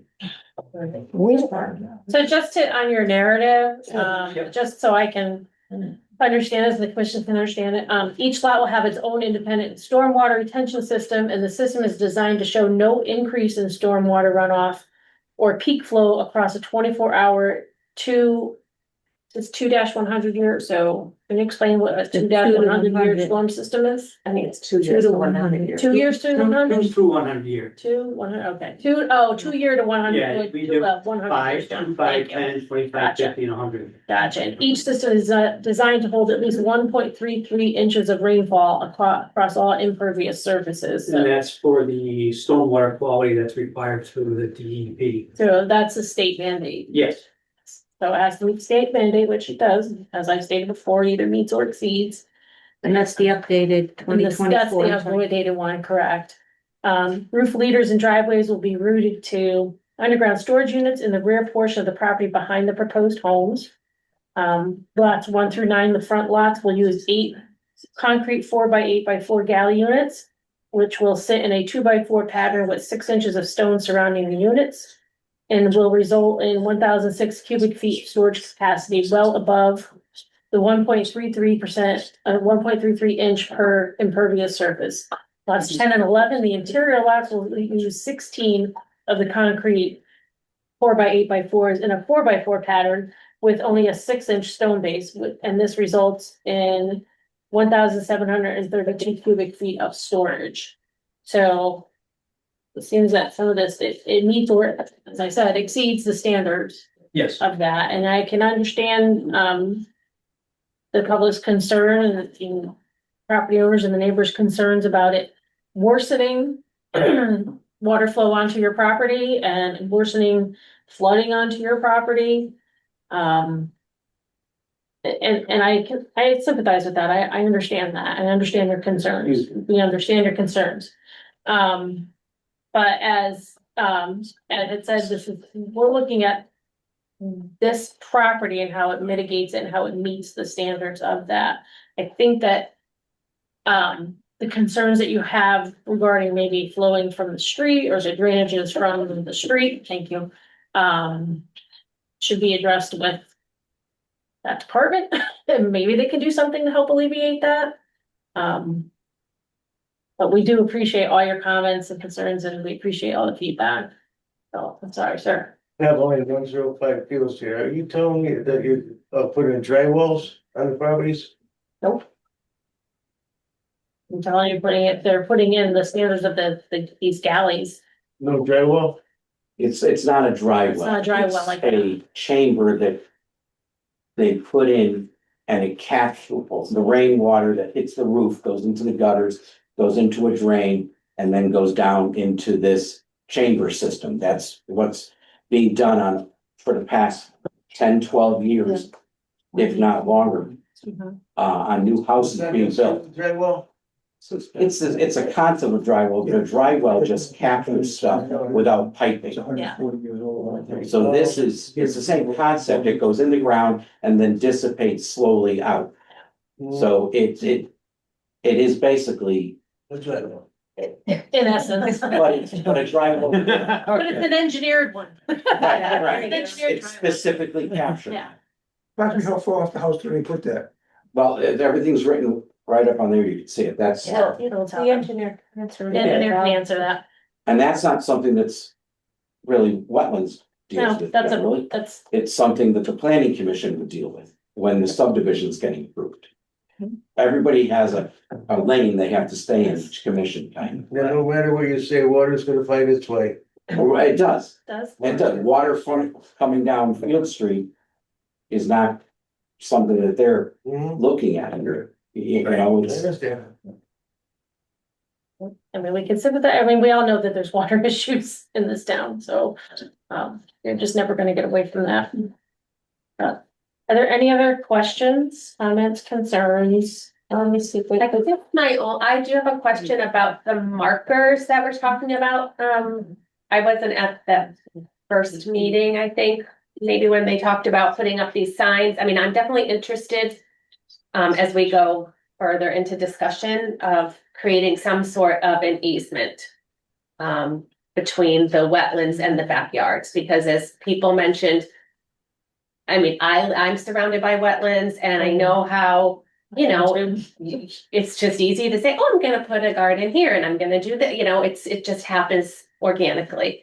So I think to have an easement in place where, you know, the homeowners are aware. I like the idea. We've always liked the idea of educating homeowners too, because not everybody knows what a wetland is. They have no idea, so I think having a combination of signs up and, you know, on the deeds, a restricted area where they can't creep. You know, and if they do creep and a neighbor sees it, you know, they have to correct. You know, we can't obviously police, as we said, we're not out there policing people, but, you know, neighbors can, and, you know, I'd like to think if the homeowner was aware, then they wouldn't do it, but, you know, so I'm definitely interested in that. I don't know what you were talking about, where you wanted to put them at the moment. How many feet? The signs and I don't know if that was with a actual conservation easement or not, or you're just talking signs, but I'm definitely interested in talking about a conservation easement on the map. Do we have in our regulations, like how many feet apart they have to be, where they have to be located, the sign? We would do it as condition. As a condition, but as a condition, we would state, we wanted a, you know, 3 foot by 4 foot sign that says, hey, this is. I mean, or is there a standard in our regulation? No, we don't have a standard in our regulation, but the last time we did one on Allison Ave, Signcraft made the signs for us, and it's probably about this size. Yeah, 8 by 8.5 by 11. It's typically with the trust signs, Yeah. Trusts usually have them every 50 to 100 feet, trust markers. And then I don't, put those, I don't know, 50 feet. I don't know where the lawns are ending. I guess they look like a little bit beyond 100 and some of those. But I would definitely like at the edge of the lawn, like, Curved area. you're not going, I don't want you to go, we don't want you to go any further than what you have. There's no coming back and saying, I want to put a pool here. Yeah, In when we cut down these trees, put a pool. so many years. So, and I also, I don't think that I like the idea of having the sheds on the map now. I think I'd rather have them, well, I mean, on a case by case basis, so we have more to say. They're gonna have to come in case by case. They're gonna have to come in case Anyway. basis anyways. Oh, I didn't understand that. Yeah.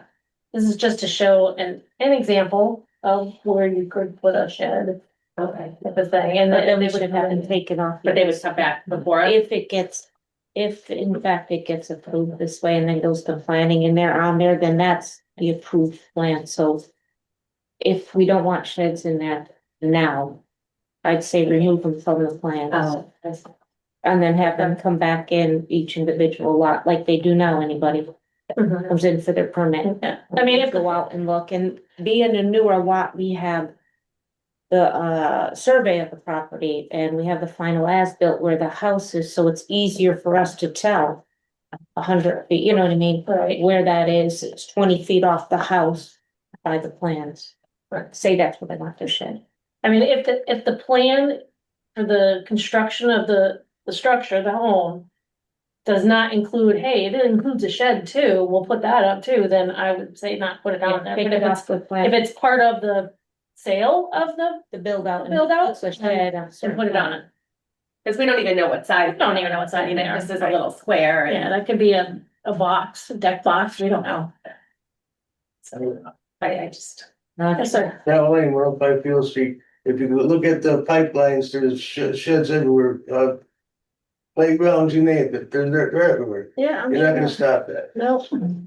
Well, we can only do what we can do.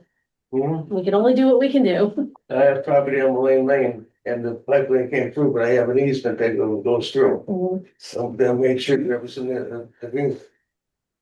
And we'll make sure that, as much as we can, we're able to put on there, I mean, we're all, have to be responsible homeowners too, and stewards of land, so it's all our responsibility, so, yes, sir. Just a question, is a vernal pool environmentally protected? Yeah, yes. Yeah, so that would be, if it's a determined one, so that's what part of, what soil scientists would have to determine on there, as where that is, because you may see it as a vernal pool, but if it's not technically a vernal pool, then it wouldn't be protected, so this way, at least if it's on there and it is one, then we have something to work with. Tracy, we have one person, I don't know if they wanna, Isabel's iPhone, did you wanna speak at all? You do raise your hand. No, it's not saying anything. I just wanted to give him a chance. Okay. There was also comments in regard to wildlife. Yeah, not We us. went through that when there was the Millville Nursery Oh, project. many projects. While we understand the concern for wildlife, unless they're under DEEP's protected Mhm. animals. Protected animal, yeah. No, they have to, the wetlands has to, they have to be part of the wetlands, like. Yes. Yeah, but like bear. Tribute, bear. A bear and a deer is not considered protected by Yeah. DEP. So- Certain turtles are. Certain turtles are, certain But a alligators bear, are. give it, just because they're there doesn't mean Directly directly. impact, right. Wetlands. Yeah. And salamander, they can't give them. Yeah. The salamanders, frogs, they need the wetlands in order to live, the deer does not. Two cubs that came too. Yeah. That's why the vernal pools are important, because certain animals can only function In those, and they. They're like the vernal pool, so. Yep. So it's not that we don't hear those things, what if we have? I mean, it's. Anything else? Anything else? It's been a long night, I apologize. Okay. You said it a little bit. Will there be further public hearings on this once the rest of the information that you require from Yes, the builder for this put in? Yes. Thank you. What we do is we continue it We to next continue it. month. You won't Gotcha. get noticed again. We will notice you tonight that it will be next month at whatever time. Okay. So that many of you understand what the process is, because a lot of times the first time you guys would know it, but, for instance, this is going before the zoning commission, not for the entire, Thank you, planning.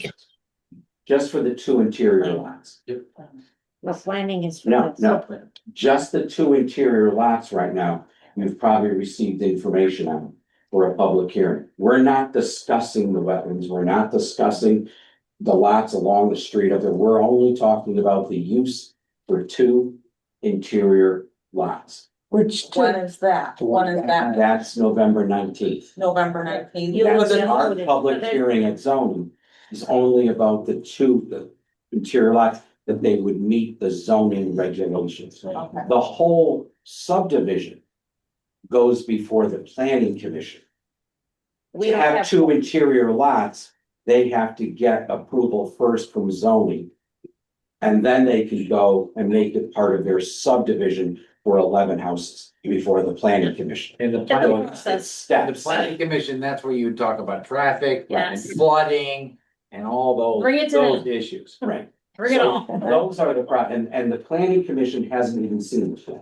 No, they haven't been before. The only thing they saw the Interior plan, lots. but they saw the two interior lots because it's a required special permit from zoning, which means planning has to give it a referral. So planning only looked at the two interior lots to see if it met the plan of conservation development, which means it's a residential area, can residents live there. Very good, So it's, again, everyone's staying kind of in their lanes. very good. All right, thank you. So this will be continued to our next meeting is scheduled for December 3rd. It's a Wednesday. And hopefully we'll be in the other room. It'll be a little bigger, a little more comfortable, I think, for you. At 6:30 PM. I do 6:30. Or 6:45? 6:45. Because we can take. Yeah, sounds good. So 6:45, December 3rd. Well, that's a public hearing. Yes, it is. So you will not get notice. Else is your notice. If something should happen and it gets canceled, please, look at the town's website because any information will be on Did there. get noticed about the zoning one last month. We didn't open it because we knew this had to happen. Right. Yeah. All right, thank you very much. Thank you. Appreciate it. Thank you all. Thank you. You had enough? You guys want to take a short recess? Oh. Well,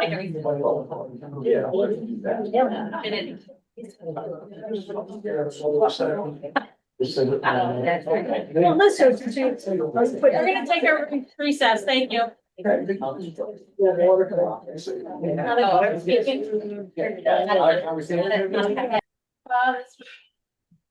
Okay, we're back from recess at 8:22. We'll go to our next public hearing. Okay, which is a proposed, hearing for a proposed in-ground pool patio fence and fill within a 100-foot upland review area located at 187 Forest Street, and the applicant is Matthew Patino. It's You're here. on, thank you for waiting through all that. He's got his. Oh, you good, okay, so you notified your neighbors and I don't see any, so, You could go up there. We should bring up the new plan. okay. So we need Jim. Jim needs to come back. Jim needs to come back. He's next door. You want that down? Did you want this property? Yes. Okay, I'm gonna defer to you. So, let's see, 800, give or take 870 cubic yards of fill within the upland review area to raise the existing grade. And the fill will create a level service suitable for the construction of a patio swimming pool and associated landscaping wall. Yeah, because 2 acres involved, no wetlands are going to be disturbed or created. we need the one behind it down. Say dump trucks of dirt. So 43 dump trucks of dirt. Is it in the wetlands? It's saying it's not. No wetlands are going to be. It's not as close as the previous one. Well, it says That way. total acreage of wetlands to be altered, 0 acres. Yeah, no, the wetlands are pretty far back. from where- The wetlands are not being altered. Correct. Okay. So no wetlands are created, none are altered.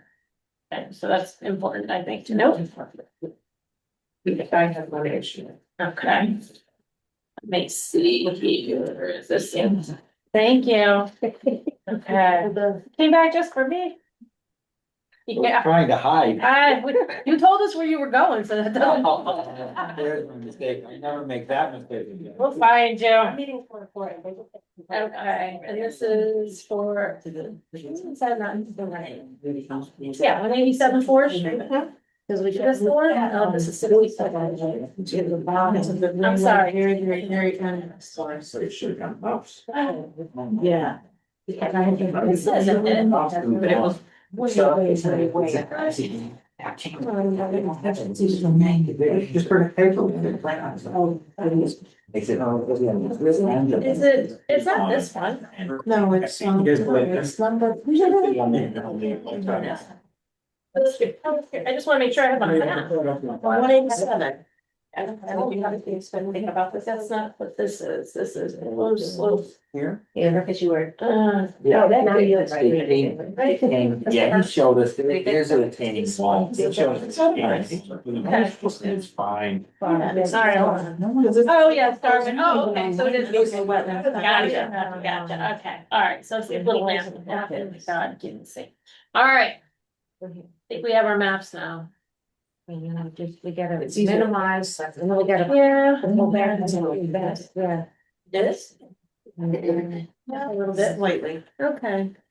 All right, let me see if I can comprehend this. It was working so well before. Forget it, excellent, and just go back to those commissioners. Okay, Brian, did you get a copy of the alternate plan that I emailed to you? I did, I have it pulled up on the second screen. Okay, thank you. This? It's under, it was. These two? Yeah. Matthew has us, thank you. I don't think I can read this. It's got a bigger one here. We have both eyes, we can see Okay, thanks, come on. Okay, all right. So this is the alternative plan? Oh, yeah, my old eyes still.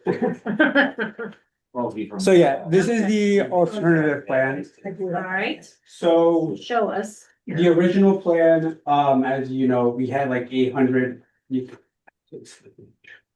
This one was the original? No, this is the alternate. Oh, Yeah, it just says the 2 pages. oh, okay, gotcha. So the original was like 870 cubic yards. Yep. So we actually reduced the size of the patio and the pool. We moved the pool closer to the home. Okay. So the total fill now is 600 cubic yards. Okay. So we completely took out this entire area. Push it back. Here's the other one. Pool. Yeah. So now Who's depth, and then the patio. the patio is this line right here. Oh, okay, gotcha. Yeah. There you go, Matthew. All right, this concrete padding and then in-ground. Here's the original. Yeah, that's what's helpful. Oh, yeah, see? Oh, you did turn the pool. Yeah. And did you lower it, or is it No, still so the same elevation? It's still the same elevation, because when we were talking with the site engineer. Well, if we lower this entire area, we're gonna have issues over here. With introducing more fill in this area, lowering it. Mm-hmm. So this was the best option, just to reduce the size of the backyard. Okay.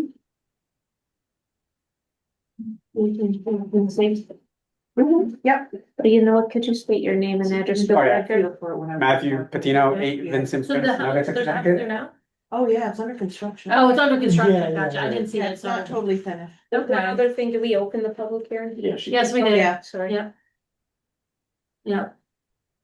Yes, he's, when I put it on our agenda, I always say it's a modification to inland wetlands 2107, so he was back here in 21 Ah, for the house. okay. And then they didn't build it for a while, and then he finally came in and got his building permits and everything. So at the time in 21, the pool wasn't a consideration? Correct. With a big house like that, and the pool's not a consideration? Okay. So we're reducing it, we're still not disturbing any wetlands. But this here, what's the start? That's the upland review. This is the line. upland review Yeah. area. So any gray is what would have to be. So this part is in Yeah. the wetland Yeah. review area. But the wetlands are back here. Correct. Gotcha. And it's just fill that Yeah, stairs and the deck are so the villages would have to be here. in here. See how What's deep that this is? is the stuff that's already there. No, that's the. You're putting more fill. Yeah. Cause it. Cause that looks pretty built up, right? Yeah. Up until the.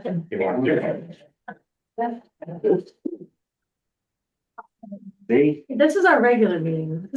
He's us, right? Yeah, the whole one. See? Yeah.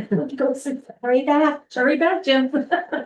All right, so this here, so this is pretty steep right here, and that's what we're Yes. building that in. So Yes. see how close those guys are, that shows the existing. Yeah, grade, and then, so we're gonna bring it in to make it even, so that you don't have a patio that's falling down. For the pool, that looks good. Is this about where the stairs are, like? That didn't change, right? Yeah, no, nothing changed, so this is all through here. This area. And then this is just gonna kind of all just. Yeah, About. yeah, it's gonna slow, So you made the pool, you turned the pool and you made the patio area smaller. yes, And Is the pool a chlorine pool?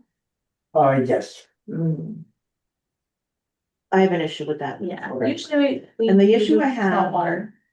Is either, well, even ionized. Every once in a while, people that have in-ground pools have issues, Mm. has to be drained for one reason or another. Yeah, repair or whatever. Yeah, repair or whatever the issue might be. Mhm. If that pool was to be drained and it's chlorinated water, it's too close to the wetlands for my liking. Well, I know in the past, we've said, you know, with pools that it would have to have a saltwater. Even saltwater, is saltwater okay going into the wetlands? I don't know that I'm happy with that either. Ionized is not, there's no chemical. Saltwater is like salt water down at the beach, Yeah. salt water. Will it affect? It's not beach salt water. No. It would be. It's not like it's salty, right? Yeah. It's super No, salty. no. soft. Will it It has affect, to do with will it affect any critters in the wetland? Built like Yeah, a clean, so- probably not anything. Probably less so than if it was Chlorine. salt or chlorine, salt from the road or. I'd still like to see ionized. Is the pool in the upland review area? Yeah. Yeah, of tiny A portion. little portion of it, Yeah. yeah. I mean, it's pretty yeah. kind of flat once it gets here. Is- They're pretty, We are gonna. we're gonna. Yeah, infiltrate this is gonna be grass. Grass. So it'll filter into the grass before it gets to the wetland. Area, what's back here now? Here, Wooded, yeah, yeah. this is just. Wooded. Okay. So when you look up ionizers, it says that to be effective on their own and require another sanitizer such as chlorine to make the pool safe for swimmers. Well, there's no chlorine in an ionized. But it says a To make it swimming pool safe. cannot rely on an ionizer alone for sanitation. Ionizers work too slowly to be effective on their own and require another sanitizer such as chlorine to make the pool safe for swimmers, as well as an oxidizer to eliminate organic contaminants. I can give you. I'm just saying residence that what doesn't have any of that, but okay. I don't Well, know. Doesn't mean that it's safe, but that's what they're saying, that's for safety. Yeah. I mean, we wouldn't want anybody to get sick either, so. Chlorine that The close pool is like a. How many feet into the upland? 10 maybe, 10 feet maybe. Into the, I mean, you're 70 feet away at this point from the upland, from the wetland itself. I mean, the pool is hardly anything. This is the upland review area. It's not in the wetland. Correct. So- My concern is if the pool has to be empty. And we all How know. many gallons is that pool? So it's 30 by like 15 size pool.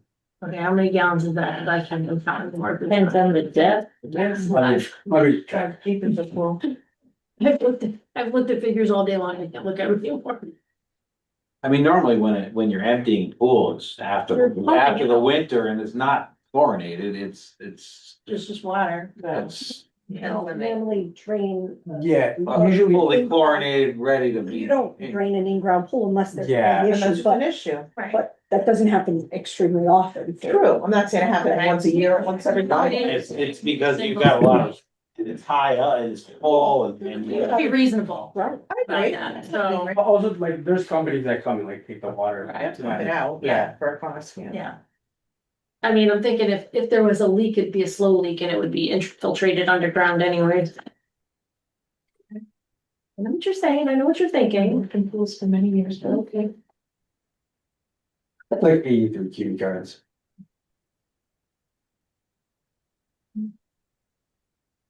What do you think, Marcia? I know you're looking. Brian, anything? Any questions? No, actually, I was comparing the two maps because I have the other map and I was comparing the two. I saw where he made the changes, but it's better than it was. I don't have too many issues with it at this point. Okay, thank you. I mean, I just personally don't know what's the best water to have that's still safe and. I mean, I've got to have chlorine and salt. Would you? Oh, yeah, absolutely. Like why though? Well, because, I mean, you're drinking chlorinated water all day long. So, and salt contaminates the groundwater. And there's all sorts of problems with where public works departments store their salt and rain and it permeates the ground and impacts the groundwater. I didn't think that like Ed was talking, I didn't think it was like actually the water is like the ocean. It's just the way it filters the water. No, But I think it's salt. still, It's still gonna be salt water. They're saltwater pools. Right. Yeah. Right. So, And I don't know anything about ionized, Wendy. I don't know anything about them. What is that? What I is? mean, a chlorine pool shouldn't have a huge chlorine smell to it, or taste to it, or No. anything to it. It's Not just like a- done to maintain it. I mean, are you planning to send this to Caltech chambers? Is that where the overflow is going? I'm sorry, what? The chambers you're proposing to put in? So so this is, There's no requirements and. so the site engineer actually told me the best way was for a riprap along the slope edge to like filtrate the water. Yep. To mitigate. Well, it's gonna And- stop, Yeah, the riprap is certainly going to stop, like heavy solids. Yeah. Big debris, I don't think it's gonna stop water that much, but no, but it was mostly Yeah. for debris. yeah. But so are you proposing any? No, the Caltech? site engineer just left that on by accident. Okay. so we would have to, yeah.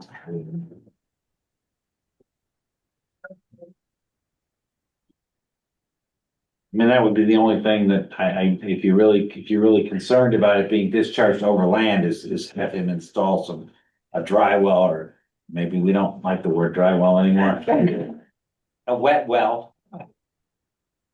To discharge into. An engineered dry well. Yes, that's the only thing I could think of.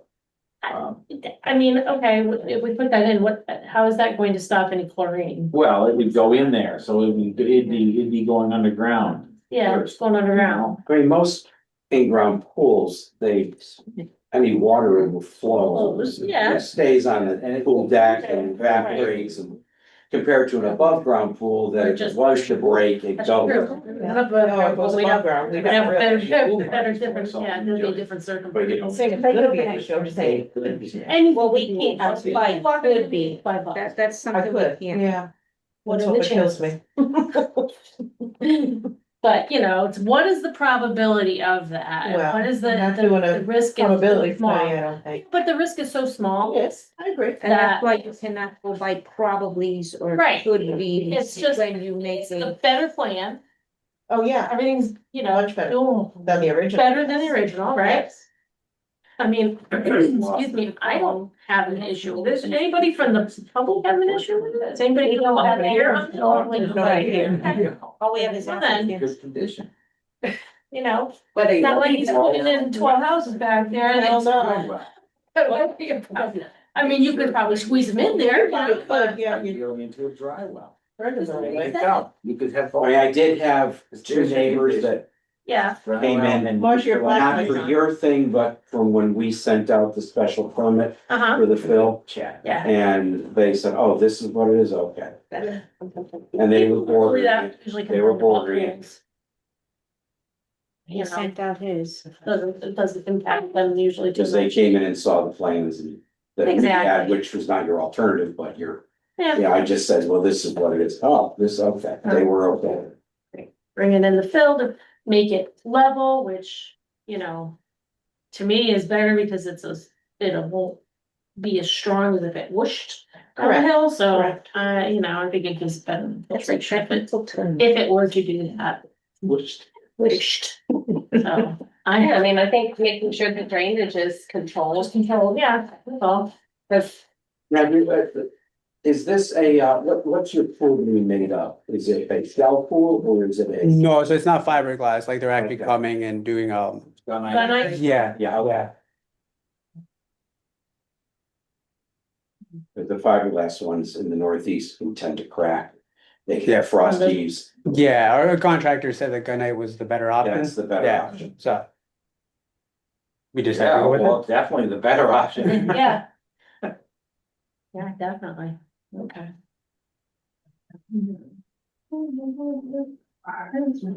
Any questions? No, I'm good. I mean, the predictability of when it may leak. Spring of leak. Probability study on this. I got that. So, you'll be the first one to know. I need one of the big copies and I need my other copy back. The one I showed you, the original. You get this one back, please? Yes, part of my file. We don't need any of these. No, we have not. I don't even know if I have it. Today's date. Oh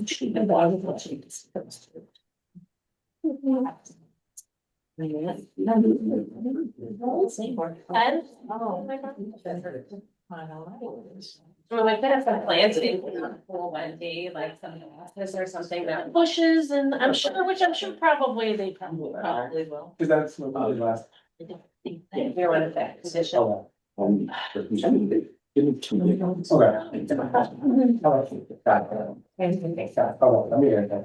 Okay, all right, so. So then.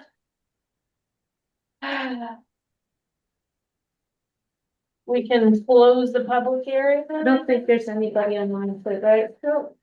No, the other person's gone. Okay, Susie's done, all right, so we're gonna close the public hearing. And then. We can. Where did this go? Okay.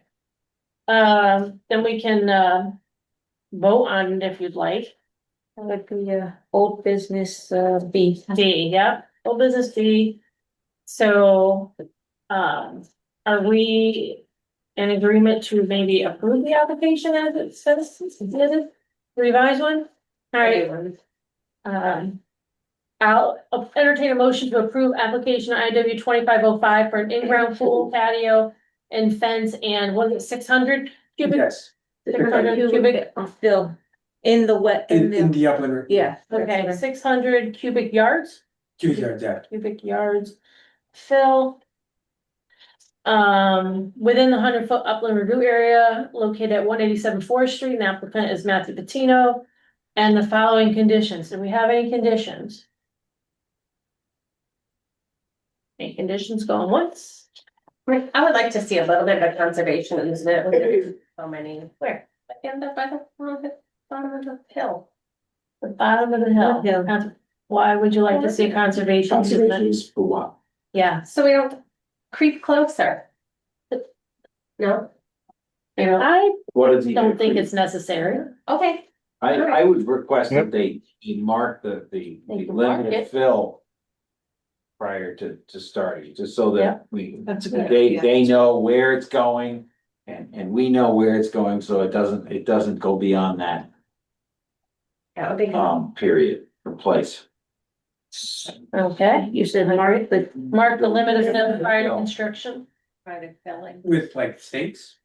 Yeah, stakes Cause flags. that just, with the fill. Well, that's the whole point. You're gonna mark it and you're not gonna knock over the stake because that's the limit of the bill. You put that all like construction fence or something? Yeah. That's right, somehow mark it. One of those orange As things. long as it's marked on the line as to where it can be filled into and not beyond. Then, I'll have my site surveyor. Have it mark it every, 25 feet. That way you know that, okay, that's it. Yep. anything else? You suggest? Anybody else? I think Okay, Can we sure. just give the date, plan for approving our, They are dated what? 10:30. Up to we get revised for wetland, revised, This says. and, oh. Nope, 10:30 revised for wetland comments, right on the bottom. 25, Oh, wow. yeah, it's really tiny. I put. oh, we have the big one, that's. I have to take my. I got it. Okay, all right. All right, any other conditions? No? Okay. So is there a motion to approve? So moved. Second? Second. All in favor? Aye. Aye, any opposed? Any abstain? Okay, motion carries. Good, Okay, Madam Chair. next, thank you. So this just gives you the. Thank you for sitting through everything. No problem. Have a good night. To kind of say, oh my God. Probably, yeah. Yeah. And I didn't realize. Okay. Yeah, we still have a couple of them. There's no, let me go back into my agenda if I can find. Can we it. go past Thank that you. and go down to, let me see, old business, new New business, business, A. New business A, That's another thing. another one. For it. This is no, yeah, All right, so we'll skip old business right now? we did it. No, we didn't do all of it. Oh, okay, yeah, no, we'll skip that for now. Let's get there. All right. There's more applicants online. Oh, I'm sorry. Okay. I apologize. Okay, new business, A. Commission discussion decision regarding IW 2505 for a single family house to be built in the 100-foot upland review area located at 121 Melbourne Court. Count 0579612, and the applicant is Miller Street Properties LLC and Waterbury 5 Development. And that, I'm assuming, goes with the IW 2506 for a single family house to be built in upland review at 125 Melbourne Court. Two separate applications. Two separate but the same, applications, but same site. same people, same contractors. Okay. Go for it. Okay, so Jim Cassie, you're on. Yes, I'm here. Okay, you could, So, you could, go ahead. Is my can share my screen? Yes, okay, that is some, the way to use my. Well, yeah, there we go, well. Okay, all right. Go ahead. Let's see. Are you looking at my drawing? No, not yet. Okay. What about now? Nope, no, not yet. I'm gonna try something else. Unfortunately, I went to a 3-screen system and they never sure if I have the right screen. Can you see it now? Nope. Wait, one more time.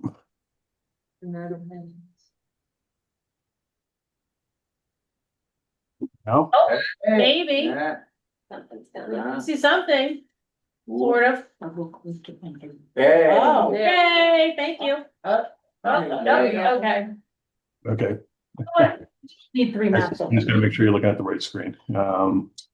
Okay, so hi, good evening. For the record, my name's Jim Cassidy. I'm a professional engineer and principal. I'm with the firm of Halsey, Pearson and Cassidy. My office is located at 630 Main Street in Cromwell. I'm here tonight representing Miller Street Properties LLC, who back in August of 2023 purchased 3 lots that were remaining lots as part of a subdivision on Melbourne Court that was done back in, I believe, 96.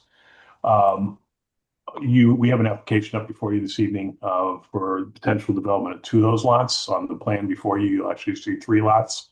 The far right is 119 Melbourne Court. The center is 121 Melbourne Court, and the far left is 125 Melbourne Court. All we're looking to do at this point is actually come in and develop these lots. As part of our due diligence on this property, one thing we did is we had the wetlands redelineated. We had Matt Davison Environmental go out and delineate the wetlands, and we did locate it by accurate survey. The area shown in teal on this plan is the area of wetlands that was delineated.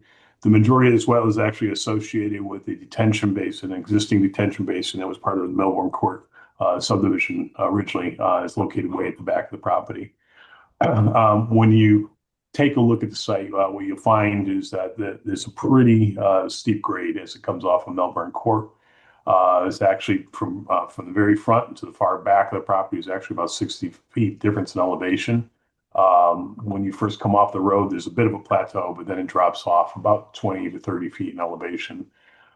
We are looking to develop these lots at this point. I will note that on the original subdivision plan, lot 121 Melbourne Court was actually listed as not a building lot. So as part of the application process, we are actually going to have to go to planning and get it reapproved as a building lot, or potentially approved as a building lot. But to actually be able to do that, number one, we need to get a wetlands permit to be able to construct on it. In addition to, we need a wetlands permit for regulated activities associated with the development of 125 Melbourne Court. What we're proposing to do is basically to regrade this entire area. Because of the drop off in grade, what I'm looking at doing is making a plateau. So all the 3 houses you see on this plan will end up being full walkout basements. Making a small lawn area about 24 feet in deep off the back of the units. But then you see this hatched area to the far back. To minimize my grading, what I'm looking at doing is actually building a stone or a riprap slope so we can actually grade it at a 1-on-1 rather than a typical 2-to-1 slope that you would have. By doing this, it prevents us from having to go and having a direct impact into the wetlands. All our impacts would be in the upland review area. What I'm ultimately looking for, if I go to my next plan, I just highlighted the 2 activities that we have as part of this application. For the development of 125, I have an activity of about 6,894 square feet of grading construction of the house within the 100-foot upland review area. The red line on this plan being the upland review area from the wetlands.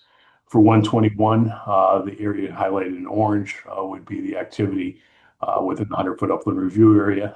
That area consists of an activity of about 3,895 square feet.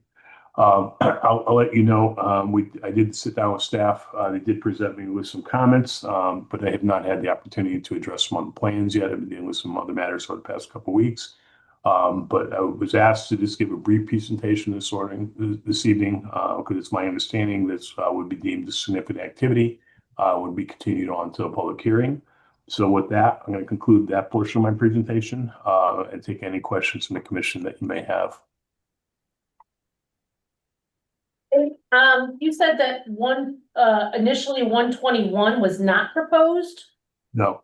On the approved subdivision plan, Yep. it's noted as not a building lot.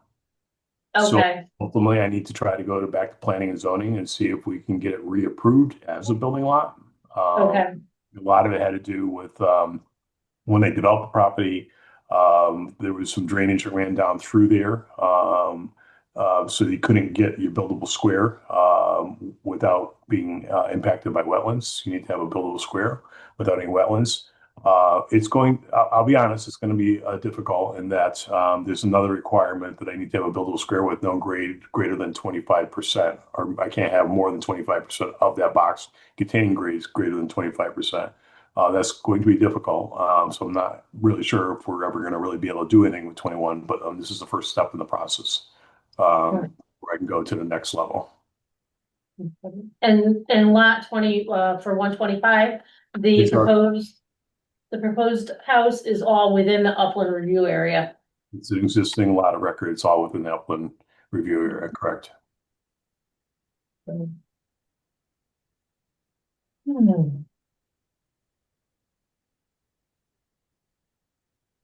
would like to see the property. if Oh, they're definitely, possible. most definitely. Yeah, well, we could do a site walk eventually, right? Take a look at that. I like to see the property. You could deem it significant. Yeah. and then Oh, we yeah. could Schedule a site walk if you wanna do a formal site walk, or if you wanna do individual. Yeah, I think that's individual one, well, sure. Whatever. Well, you guys have probably more opportunity to go during the day than I do. Yeah, And it's yeah. dark. When you gonna go? Me? I don't know. In the morning, Tracy. In the morning? Yeah. Oh, yeah, in my free time. Yeah, I mean, I think it's. Yeah, I definitely a lot of significant work activity. going on. Yeah. Makes sense. We can see about the plans. Yeah. Yeah, I'm just not familiar with the property at all. Yeah. Consider,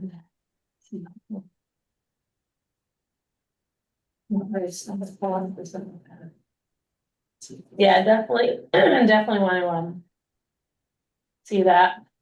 Brian, would you agree? I do. Yeah. Okay. I don't.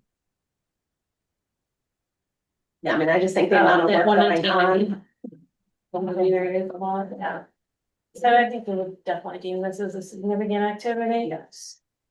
Yes. Flipping through.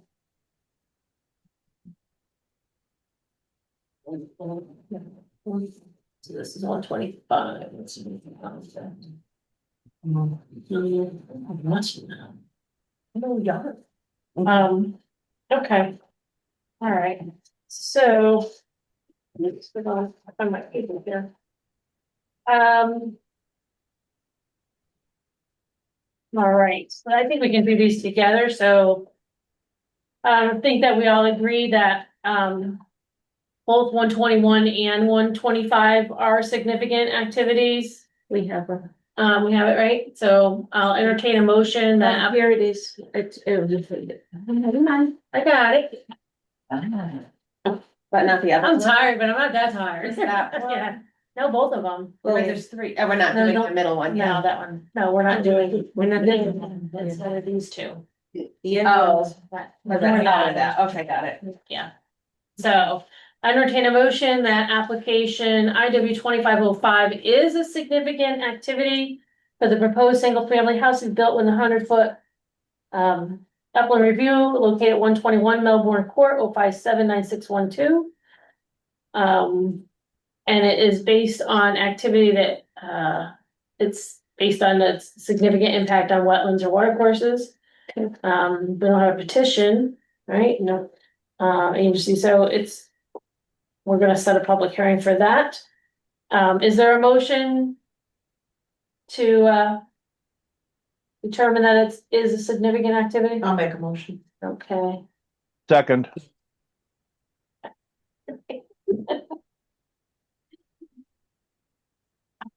All approved? All Aye. approved? Aye. Any abstain? Any nay? No? Okay, all right, so we'll do a public hearing for that. And then on IW 2506, I'll entertain a motion that it is a significant activity, and that's for 125 Melbourne Court. I'll make a motion. Okay, Oh, second, second. any Second. approved? Okay, all Aye. approved? And it's Aye. based on. Same, yeah. Same, yep. Closed caption. Okay, and so what do we have, a public hearing at 6:45 for one, so we'll do 7 for this? 7, we'll do 7 for both. 7, yeah, okay, very good, thank you, Mr. Cassidy. I've got a little feedback. What's the date of the public hearing? The December 3rd, December 3rd, okay. And Yeah. did you decide on having a field walk? And if so, do I need to be there? we will, we'll discuss with land use, because I think during all our schedules are gonna be kind of like, We'll get in touch with we'll get in touch you. with you. We'll schedule it with one or two of the Yeah. commissioners Yeah, and we'll contact you. Okay, let me know if I need to have anything laid out, like house locations or anything out there before you do your field walk. Okay, thank you. Thank Thank you. good night. Good night. That was A and B. Okay, and then, so let's go back to our, Wait, where are we? Can we just do, can we go down to, administrative business? Sure. You want to go? He's on line. Oh, I'm sorry. There you go. Okay, sure. Let's skip to there. So administrative business. 8A for a special permit application for retail auto shop, tire shop for property at 32 Rubber Avenue. The applicant is Town Fair Tire, and this is the former Rite Aid building. So they're on. Go ahead. Jim or John? Jim or John, do you wanna, give Oh, a sure. brief? I'm sorry. Good evening. My name is Jim Rotundo. I'm a licensed professional engineer with Pereira Engineering. Our offices are at One Enterprise Drive in Shelton. Also on with me tonight is John Wipakowski, who is the Director of Store Development for Town Fair Tire. They're proposing, I could share my screen if you like. I have the site plan up here. Thank you. Yeah, we'll give you permission, just ask. Okay.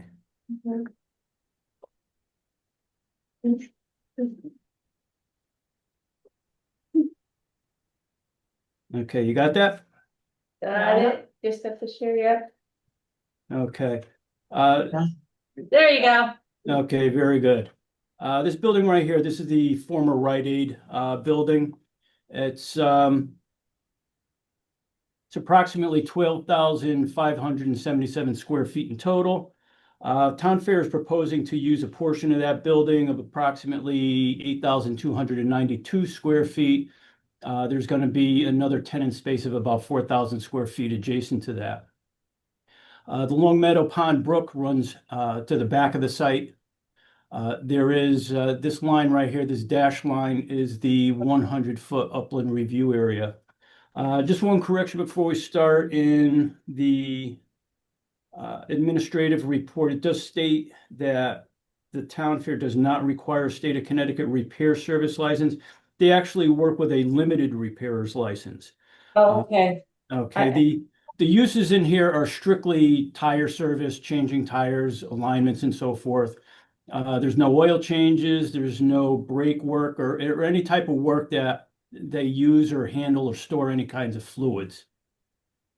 So it's strictly tire service. They are proposing a tire cage where they store the used tires before they're picked up and left. And John, step in if I'm describing this wrong here, but this is outside of the 100-foot upland review area. There are no site improvements proposed with this. Along the back of the building, they're going to be penetrating the wall here for a total of 6 overhead doors where vehicles will enter the service area, which is to the rear of the site here, or to the rear of the building, excuse me. I think that's essentially it. If John, you have anything to add or any questions? Not at this time, but if you think I can answer any questions. Okay, so this is just a report that we did for the special permit application to be submitted to the zoning commission, which I'll make that correction. So you're saying that they do require a limited repair service license? That is correct. Yes, Okay. it's just because we do the adjustment to the alignment, the state just requires that, we're appropriate for that. I will correct that and send it back out to you and everyone else. So that's it's just an administrative. Yeah. Outside. Agreed. They're just using all the same footprint. Same Same footprint, they're not doing any outside work. Okay. Yep. Eventually that other portion they will rent out to something else, and depending what they are. Okay. Look at that. So you're good with all that? Yeah. Yes. Yeah. All right, John and Jim, thank you for very your much. patience. Okay, Appreciate thank it. you very much. Have a nice evening. Thank you. You too. Okay, do we have anybody else online for anything else? That I just don't want anybody to hang, to get hung up. No, they And finally. what it, did Ned drop off? He was gone? This one? Yeah, it's that's. Ned couldn't make it. Ned couldn't make, He was there. he was there. No, I mean, he couldn't make it to the end. Couldn't make it to the end. I'm disappointed. Putting a jammy back. Oh, Town Fair does sell inner tubes for the river. They do? You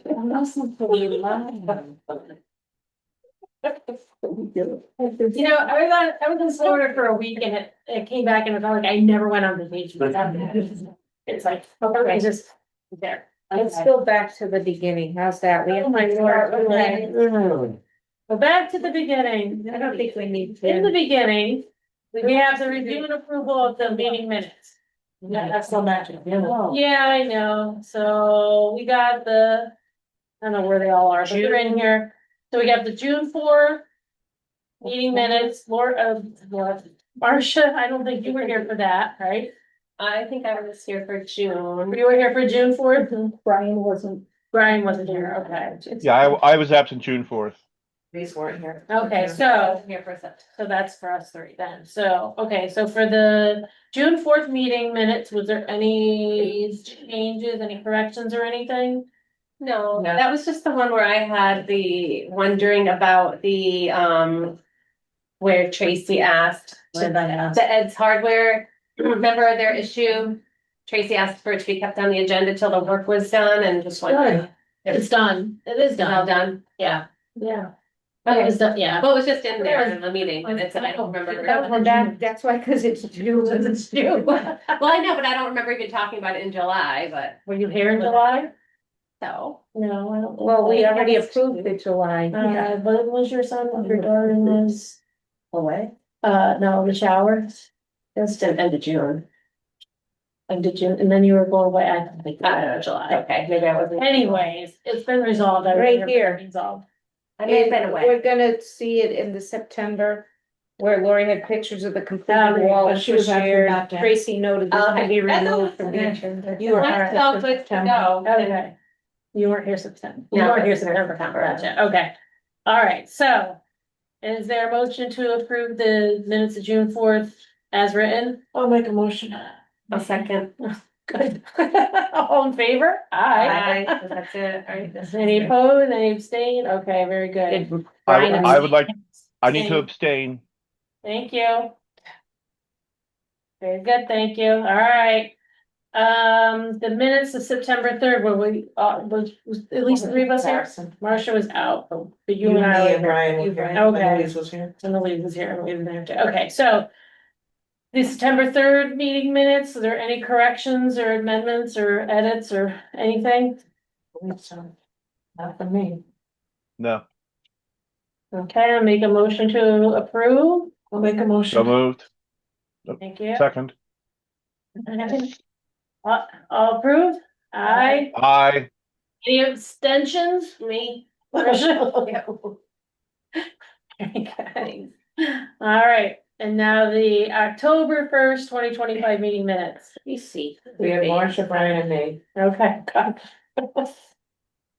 Good thing you and Brian are.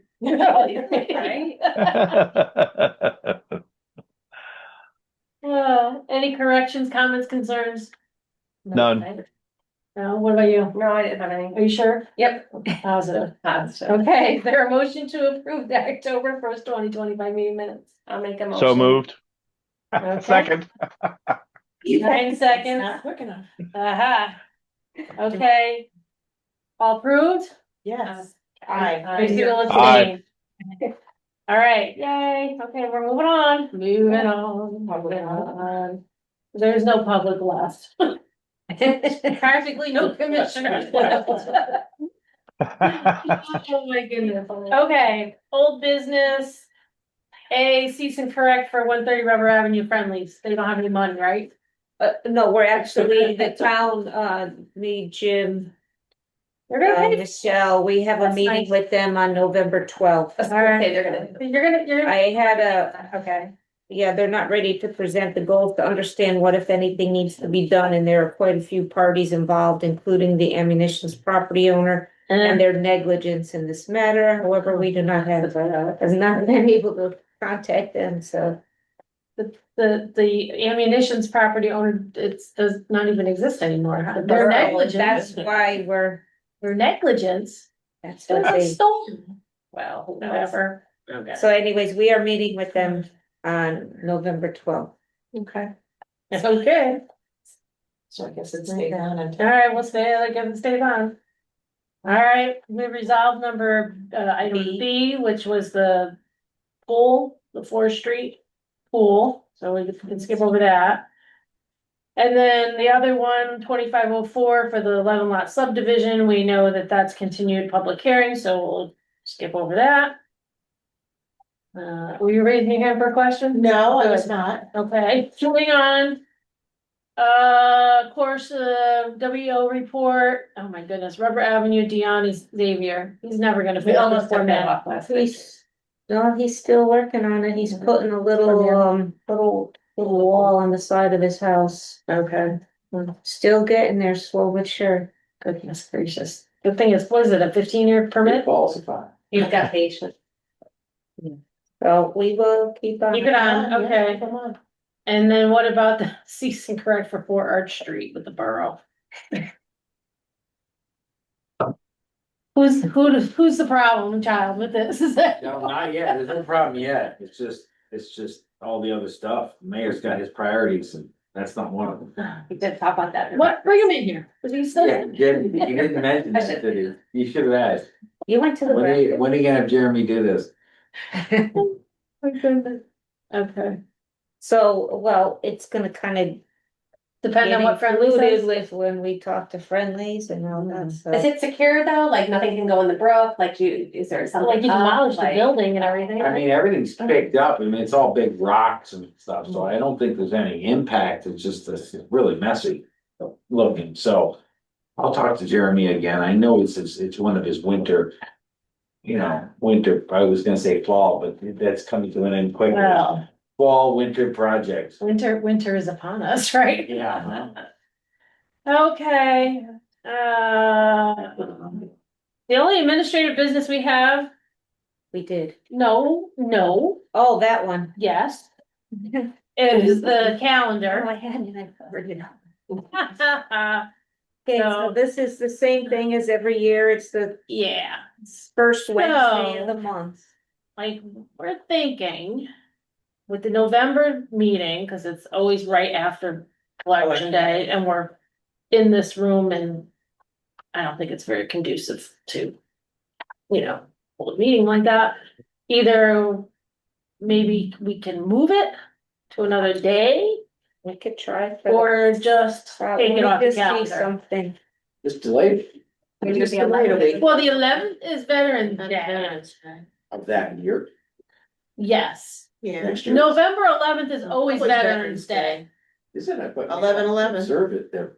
I observed, yes, you do. I did not see the sign that says town hall was closed. Yeah. It's always It might be working. On Tuesday, and you don't have to come in. You don't have to come in it. We're gonna give you the. Maybe we they do. could keep it here and then just know that if there's no business, or what do we do? If we If take there's it no off business with- altogether? We could move it to the high school if there's. If there's a Okay, yeah. public hearing, like there was tonight, That's significant. significant, then we will move it to the high school. And which we'll know the month before anyways. Yeah, I'll have to schedule it. Okay. And then, all right, Because to say we take it off, if we have business in October, Yeah, it's fine. that Run needs into to time. get over that. Well, if we need a bigger spot, we can find a spot, right? sure, Okay. yeah. We can go to that kid's house. The house is huge. Yeah, maybe he'll have the pool finished by then. and- Pool party. Oh, have a heated pool? Yeah, okay. All right, that was, I think, our only concern is we seem to get squished in here all the time. I don't remember coming in here too much, do you? Yeah, last year. Last year. Was it busy? No. It wasn't a public hearing. Wasn't a public hearing. If it's like this, that's fine, I don't care. It's when you get everybody in and I feel bad for them, The system's nicer in here. Yes, it is. It is. Yeah, why do they have that in here and not one in the other room? Well, they do have the TV in the other room. It's just on that But it's stand. on that and stuff. stand. Oh, Mhm. this just looks bigger or something. I don't know. Cause it's not, yeah. Okay, it's a better, it is better system in some ways. Tables are higher. Let's see, Okay, with that. There's no executive session because Ned's in bed already. Thank God, he's in a jammies. So. Madam, I'll make Madam a Chair, motion. motion to adjourn. Oh, accept it. There you accept it. go. Is there a second? Mark seconded? All right, we'll adjourn at 9:14 PM.